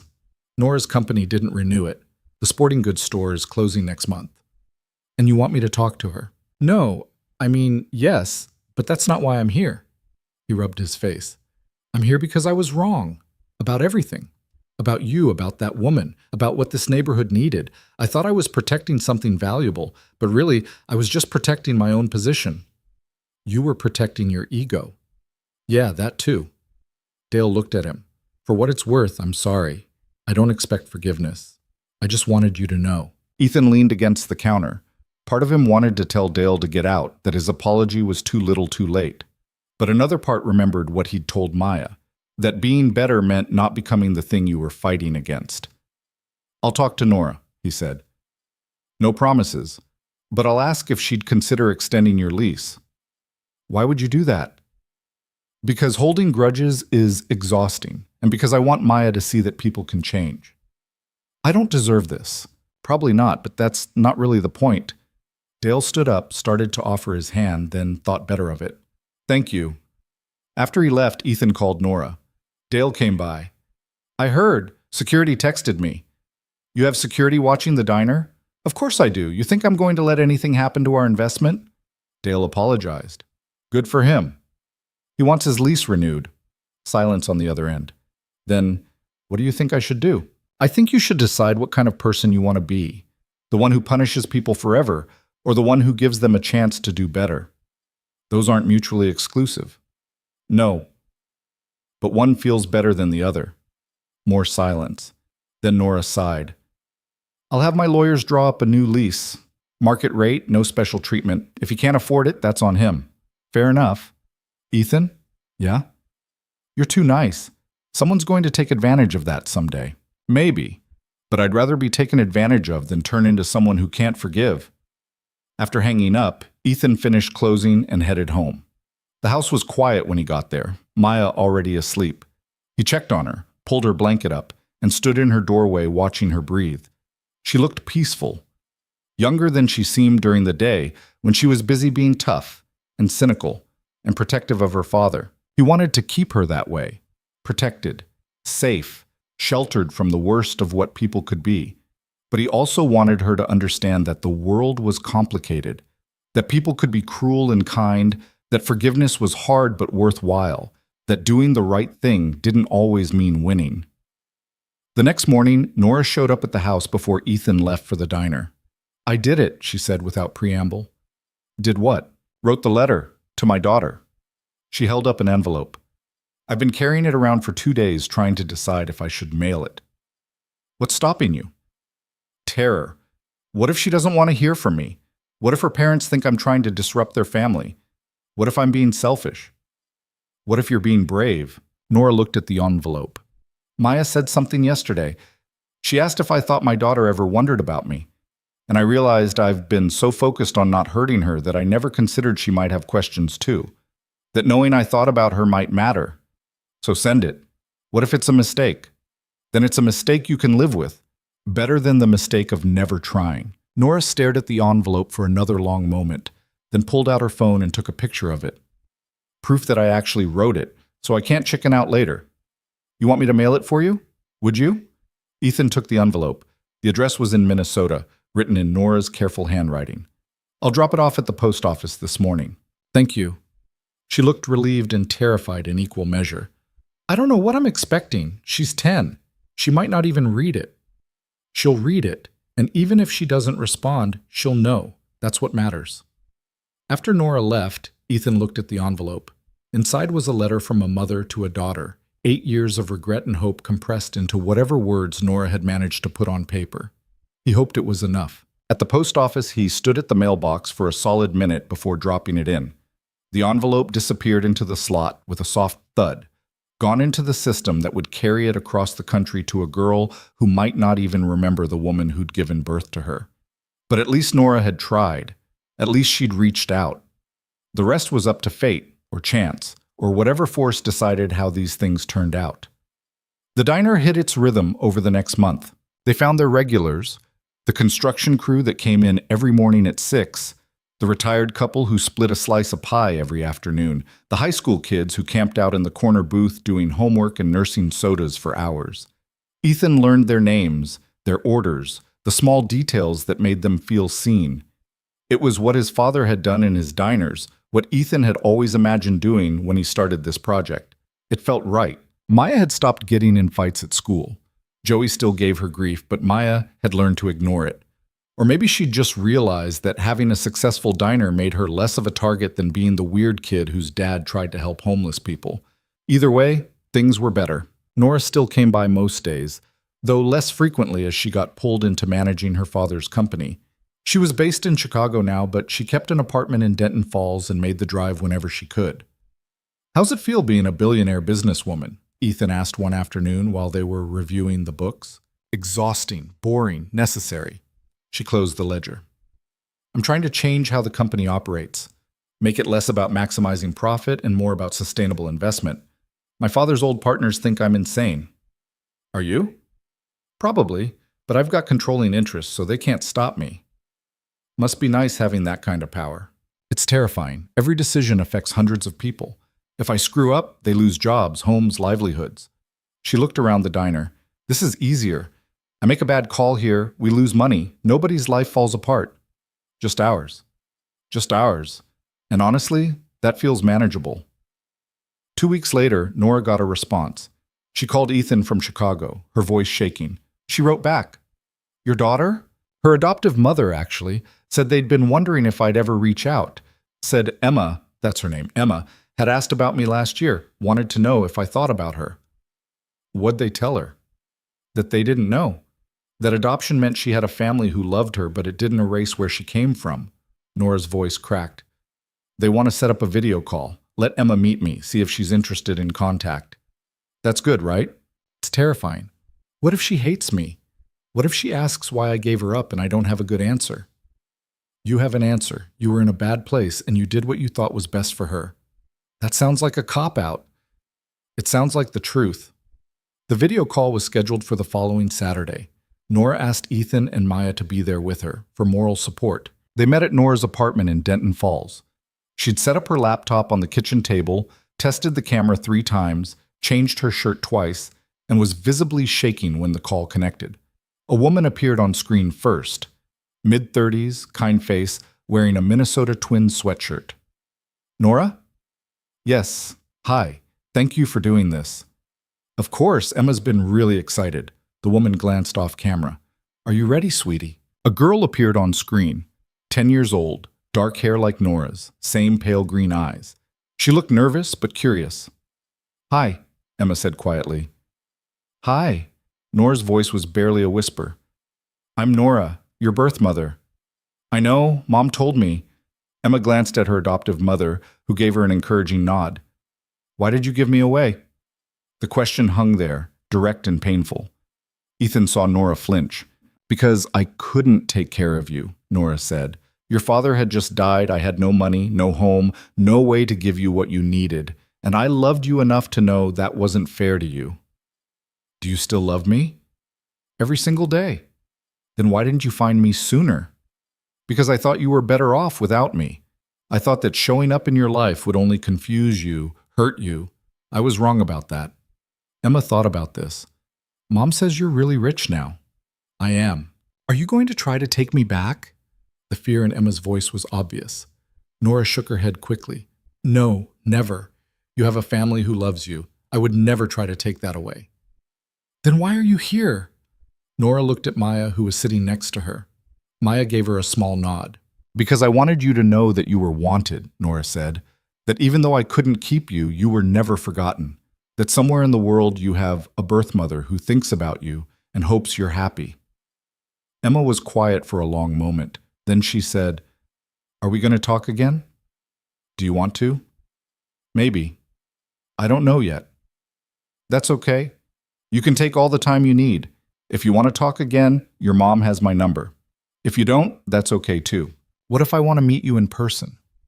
Nora's expression broke into something between hope and terror.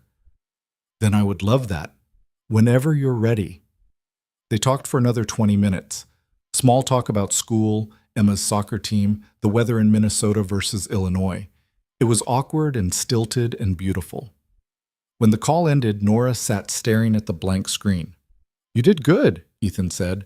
I almost cried like 5 times. She noticed. I think she liked that you cared that much. Maya, who'd been quiet the whole time, walked over and hugged Nora.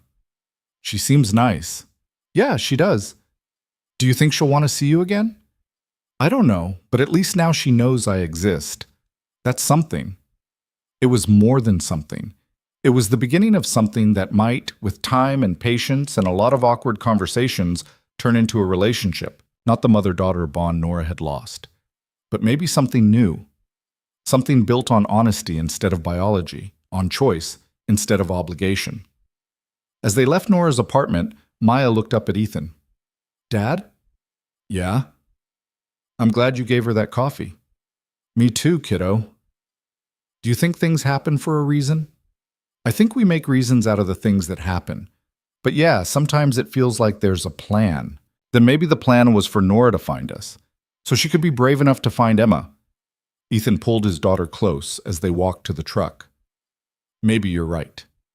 And maybe, just maybe, that was the point of all of it. The coffee, the fight, the partnership. Not the diner or the victory over Dale or the money, but the fact that one small act of kindness had created a chain reaction that brought a mother and daughter back into each other's orbits. That felt like something worth fighting for. Spring came to Denton Falls slowly, like the town wasn't sure it deserved good weather after the winter had put everyone through. The diner had been open for 4 months now, and the rhythm of the place had settled into something comfortable. Morning regulars knew Ethan would have their coffee ready before they sat down. The lunch crowd trusted that the soup would be homemade and the portions would be generous. Evening families came because their kids felt welcome and the noise didn't bother anyone. It wasn't fancy. It wasn't revolutionary. It was just a place where people felt like they mattered. Ethan was wiping down the counter one Tuesday morning when Dale Kramer walked in. He'd been coming in once a week since his store closed, always ordering the same thing, black coffee and a slice of toast. He never stayed long, never made conversation beyond the necessary pleasantries. Today, he sat down and looked uncomfortable. "Need to talk to you about something," Dale said. Ethan poured his coffee. "Listening. I'm leaving Denton Falls, took a job managing a sporting goods chain downstate. Corporate gig, decent pay, nothing special." "Congratulations. Don't patronize me, we both know I'm running away." Ethan set the coffee pot down. "Why tell me? Because I need to say something before I go. And if I don't do it now, I never will." Dale wrapped his hands around the coffee cup. "You were right about everything. I spent years thinking this town belonged to me and people like me, that we got to decide who was worthy of being here. And when you showed up treating some homeless woman like a human being, it threatened that whole world view. I didn't do anything special. That's what made it worse. You just acted decent, and it highlighted how shitty the rest of us were being." He took a sip of coffee. "I've been thinking a lot about that morning you told me to fuck off. You looked at me like I was nothing, like my opinion, my position, my connections. None of it mattered because I'd failed the one test that actually counted. Which was treating people right when nobody's keeping score." Ethan leaned against the counter. Outside, the street was waking up. A mother walking her kid to school, a jogger with headphones, a delivery truck making its rounds. Normal life, the kind that happened whether you paid attention or not. "You didn't fail forever," Ethan said. "You failed once. Then you apologized and did better. That counts for something." "Does it? Because I still lost everything." "You lost a lease and some pride. That's not everything." Dale laughed, but it was hollow. "Easy for you to say. You've got this place, a partner who's worth billions, a daughter who thinks you hung the moon. What I get? A corporate job and a reminder that I'm replaceable. So make yourself irreplaceable. Be the guy who treats his employees decent, who fights for fair wages and honest business practices. Use what you learned here." "You really believe people can change that much?" "I think people change when they decide the cost of staying the same is too high." Ethan refilled Dale's coffee. "You came in here every week knowing everyone saw you as the guy who lost. You could have slunk away, disappeared, started over somewhere nobody knew your history. Instead, you showed up. That takes guts. Or stupidity. Maybe both. But I'll take someone who's brave and stupid over someone who's smart and cruel any day." Dale finished his coffee in silence, then stood up and put money on the counter. "For what it's worth, I hope this place lasts. It's better than anything I would have built."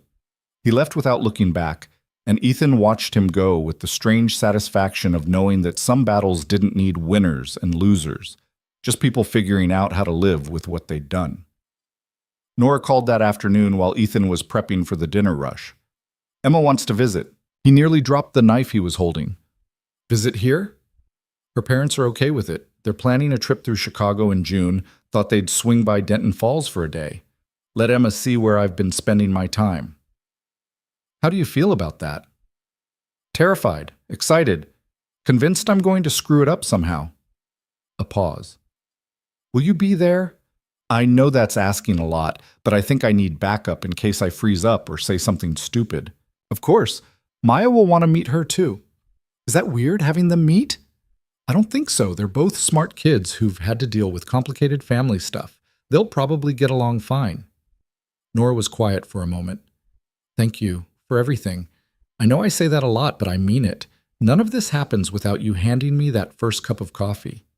Pretty sure you would have survived without my coffee. Survived, yeah. But I wouldn't be here. Wouldn't have the courage to face my daughter or run my father's company or believe that I was worth more than the worst things that happened to me. Ethan didn't know what to say to that. The weight of being someone's turning point was heavier than he'd expected. You did the work, Nora. I just showed up at the right time. Maybe, but showing up matters. After hanging up, Ethan thought about that phrase. Showing up matters. It sounded simple, almost trite. The kind of thing people put on motivational posters next to pictures of sunrises. But it was true. He'd shown up with coffee. Nora had shown up to her daughter's life. Dale had shown up to apologize. Maya showed up every day choosing kindness, even when it would have been easier to be cruel. All of it was just showing up and trying to do better than yesterday. Maya came to the diner after school like she always did, dumping her backpack in the corner booth and raiding the kitchen for whatever leftovers the cook would give her. Emma's coming to visit, Ethan told her. Maya's eyes went wide. When? June. Just for a day. Are we going to hang out? If she wants to, but Maya, this is a big deal for Nora. Emma might be nervous or overwhelmed or not want to talk much. We need to give her space. I know. I'm not going to be weird about it. She paused. What if she doesn't like Nora? Then that's something they'll have to work through. But I think she will. Nora's trying really hard to do this right. Good. She deserves something good. Out of the mouths of children. Again. The weeks leading up to Emma's visit felt like watching someone prepare for the most important job interview of their life. Nora repainted her apartment, bought new furniture, practiced conversations with Ethan about topics 10-year-olds might care about. She was a mess of nervous energy that would have been funny if it wasn't so clearly rooted in fear of rejection. The day they arrived, Nora met them at the diner. Emma's adoptive parents were exactly as they'd seemed on the video call. Warm, grounded people who clearly loved their daughter and wanted what was best for her. They introduced themselves as Karen and Tom, shook hands with Ethan, and then stepped back to let Emma and Nora have their moment. Emma looked different in person, taller than she'd seemed on screen, more sure of herself. She walked right up to Nora and studied her face like she was memorizing it. You look like the pictures, Emma said. What pictures? Mom found some old ones online from when you worked in Chicago. You had shorter hair. Yeah, that was a long time ago. Emma nodded, still studying her. Do I look like you? A little. You have my eyes, but you look more like your father. The one who died? Yeah. Do you miss him? Every day. Emma seemed satisfied with that answer. She looked around the diner, taking in the booths and the counter, and the kitchen visible through the window. This is yours. Mine and Ethan's. We're partners. Mom says you're really rich. Why would you work at a diner if you're rich? Nora crouched down to Emma's level. Because being rich doesn't mean anything if you're not doing something that matters. This place matters. Why? Because it's proof that people are worth treating right even when they can't pay you back. Even when nobody's watching. Even when it's hard. Emma thought about this. Is that why you wrote to me? Because you thought I was worth it? No. I wrote to you because I needed you to know that giving you up was the hardest thing I ever did. That it wasn't because I didn't love you, and that no matter what happens, you were wanted. Tears were forming in Emma's eyes, and she blinked them back with the determination of a kid who didn't want to cry in front of strangers. Can I hug you? Nora's voice broke. Please. They stood there in the middle of the diner, holding each other while Karen wiped her own eyes and Tom looked away. Ethan felt Maya slip her hand into his and squeeze. That's nice, Maya whispered. Yeah, it is. They spent the day together, Nora showing Emma around Denton Falls, telling her stories about the fight to open the diner, introducing her to the regulars who'd become like family. Emma was quiet at first, but she warmed up as the day went on, asking questions and laughing at Nora's jokes and slowly letting her guard down. Maya attached herself to Emma immediately, dragging her around the diner and showing her the tree in Ethan's backyard that she'd named Gerald. The two of them climbed it together while the adults sat on the porch watching. They look happy, Karen said. They do, Nora agreed. Emma asked if she could come back this summer. Stay for a week, maybe, if that's okay with you. Nora looked at Karen with barely contained hope. Really? She's been asking about you since the first call. I think she needs this. Needs to know where she came from, who you are. We can't give her that. I don't want to confuse her or make her feel torn between families. Tom leaned forward. Nora, Emma's a smart kid. She knows we're her parents, but she also knows you're part of her story. Letting you in doesn't take anything away from us. It just gives her more people who love her. I do love her. I know I don't have the right to, but I do. You have every right, Karen said. You're her mother. Biology, adoption, it doesn't matter. Love is what makes family. And it's pretty clear you love her. Watching Emma and Maya in the tree, laughing about something only they understood, Ethan felt a strange sense of completion. Like all the broken pieces had finally found a way to fit together, even if the picture they made wasn't what anyone had expected. That evening, after Emma's family left, Nora sat in the diner nursing a cup of coffee and staring at nothing. You okay? Ethan asked. I got to hug my daughter today. My actual daughter. Do you know how many times I dreamed about that and convinced myself it would never happen? But it did happen. Because you told me to write the letter. Because Maya asked the right questions. Because I was desperate enough to spend weeks on the street testing whether anyone would treat me like a human being. She looked at him. That's insane, right? The fact that any of this worked? Little bit, but the best things usually are. I don't know how to thank you. You already did, by showing up, by being honest with Emma, by being the kind of partner who actually gives a shit about this place. We make a good team. Yeah, we do. Nora set down her coffee cup. I've been thinking about something. The company my father left me, it's got enough assets to fund 100 projects like this diner. And I keep asking myself what I'm supposed to do with all that power. What'd you come up with? That I want to build more of these.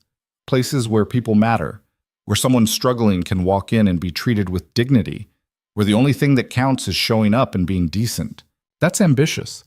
It's necessary. There are Denton Falls all over this country, places where the Dale Kramers of the world decide who belongs and who doesn't, places where being poor or homeless or different means you're invisible. She looked around the diner. I want to prove they're wrong. Want to build enough of these places that people start to believe kindness isn't a weakness. You really think one diner at a time can change the world? I think one cup of coffee at a time almost saved my life. So yeah, I think it's worth trying. Ethan felt something shift in his chest. This wasn't just about the diner anymore. It was about taking what they'd learned, that people were worth seeing, that systems were broken, that small acts of decency could ripple outward in ways you couldn't predict, and scaling it up until it couldn't be ignored. Count me in, he said. You sure? It means more fights like this one, more Dale Kramers, more people telling us we're naive or stupid or wasting our time.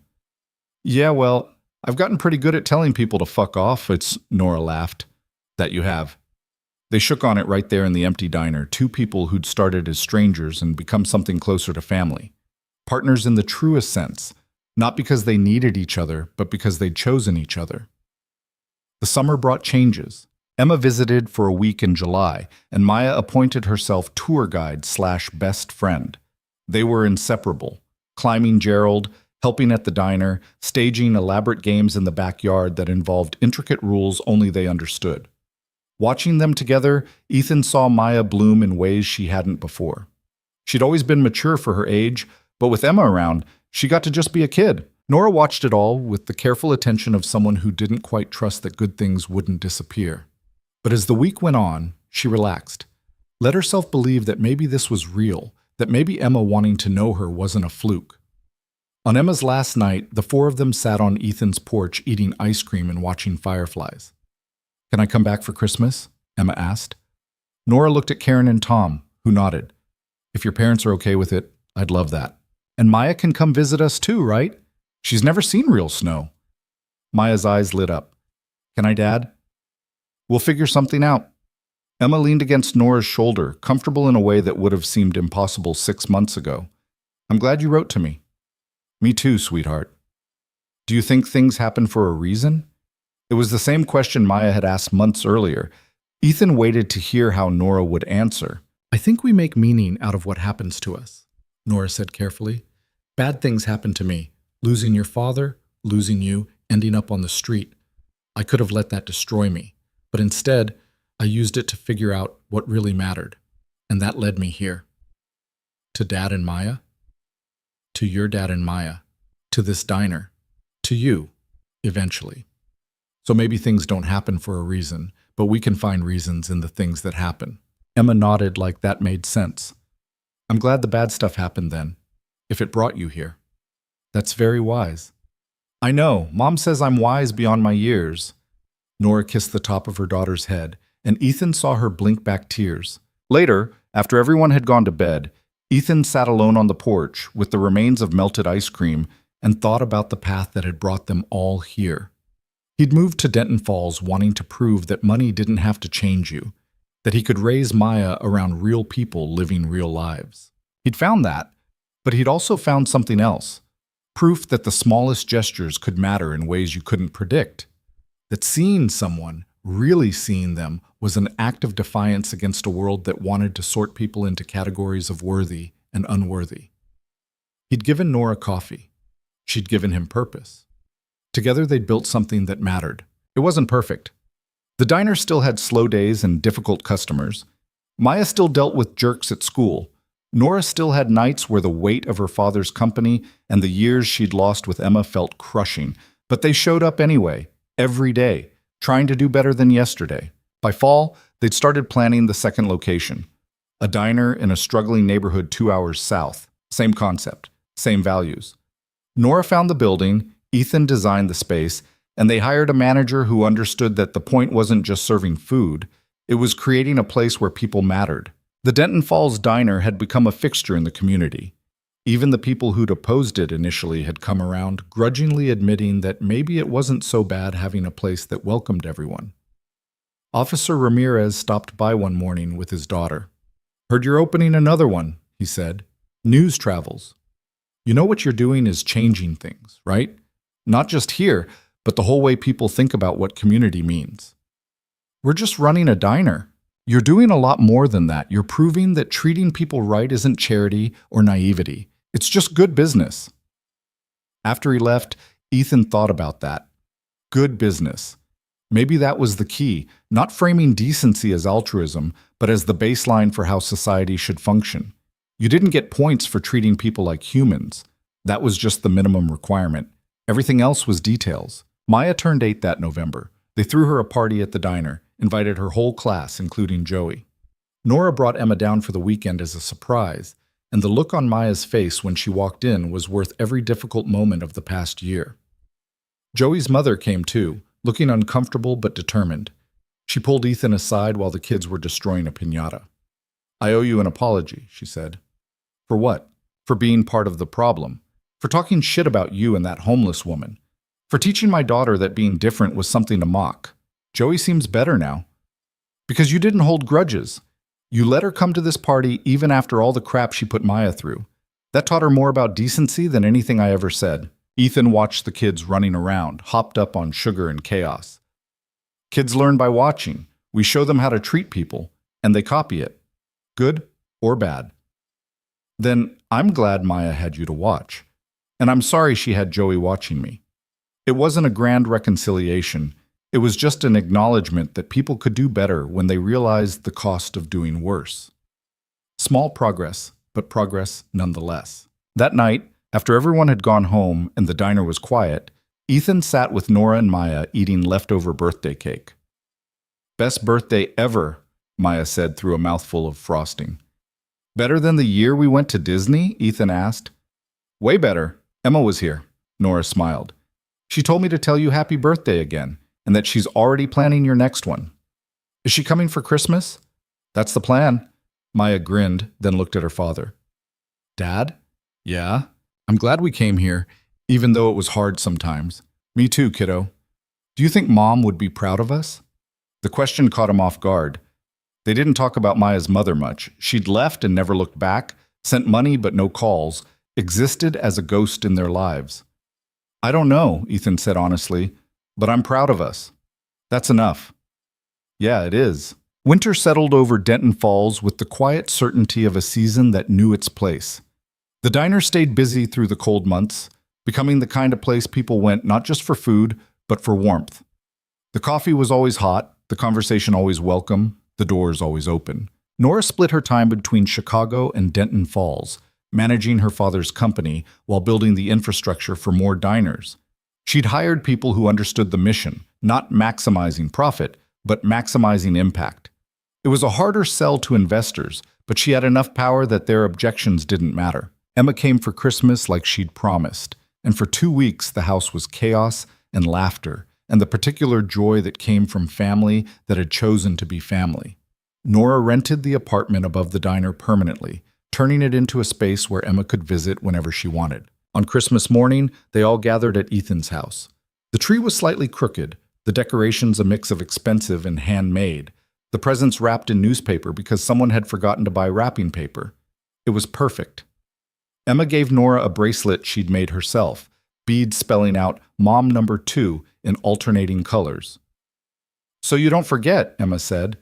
Nora put it on and didn't take it off for the next 6 months. Maya gave Ethan a drawing of the diner with all of them standing in front, him and Maya and Nora and Emma, stick figures holding hands under a sky full of stars.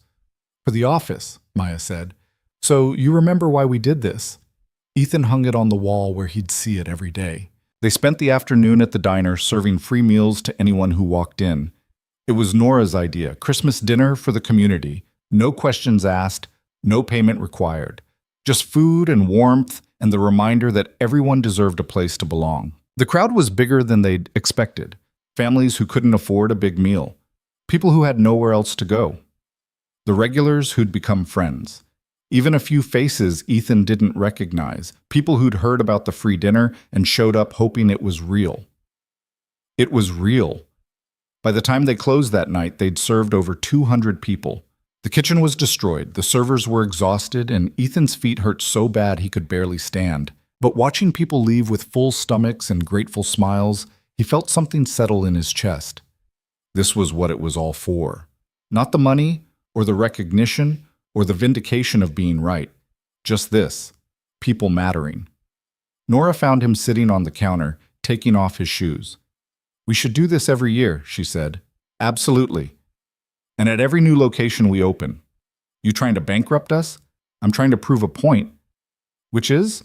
That kindness isn't a transaction. It's just what you do when you remember that everyone's fighting battles you can't see." Ethan thought about that. About the battles he'd fought. Grief over his failed marriage. Fear that he was screwing up as a father. Doubt that anything he did mattered. About Nora's battles. Loss and trauma. And 8 years of believing she didn't deserve her daughter's love. About all the people who'd walked through these doors carrying weights they couldn't name. "You think we're making a difference?" he asked. "I think we're trying. That's all anyone can do."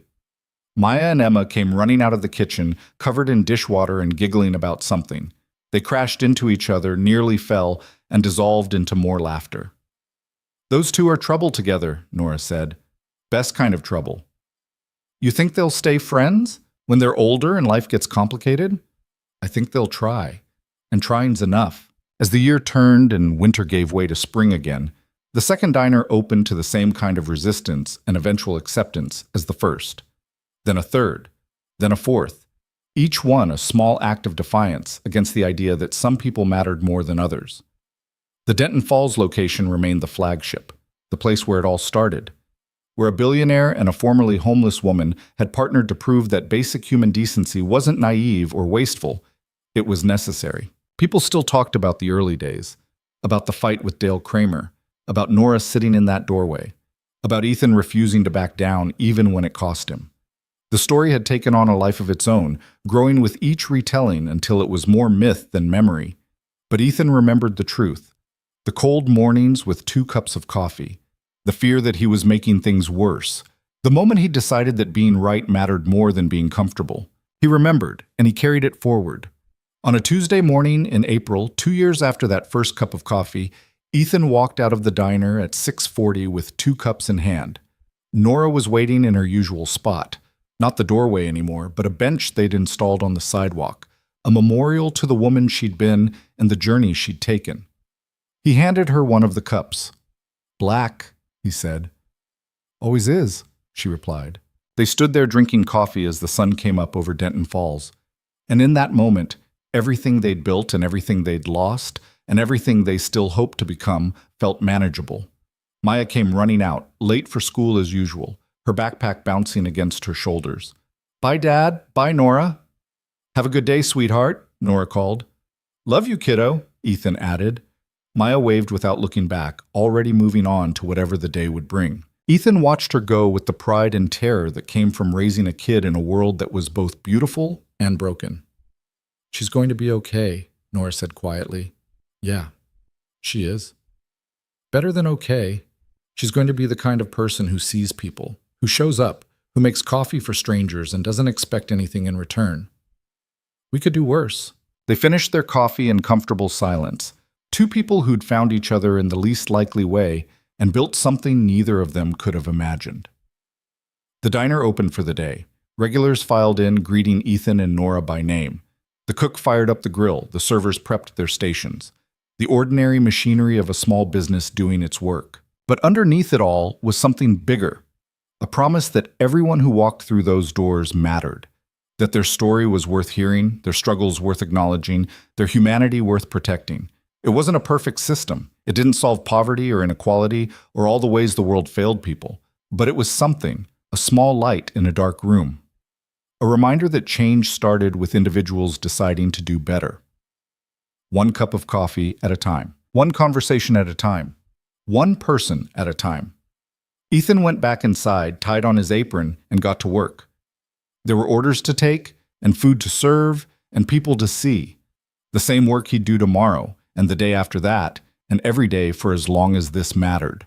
Which, if he had anything to say about it, would be forever. Because in the end, that was the only lesson worth teaching. That people mattered. That showing up counted. That the smallest act of kindness could change everything if you let it. The rest was just details. And as the morning rush started and the diner filled with noise and life and the beautiful chaos of people being people, Ethan looked around at what they'd built and thought about the woman who'd sat in a doorway testing the world to see if anyone would notice her. She'd found someone who did, and that had made all the difference.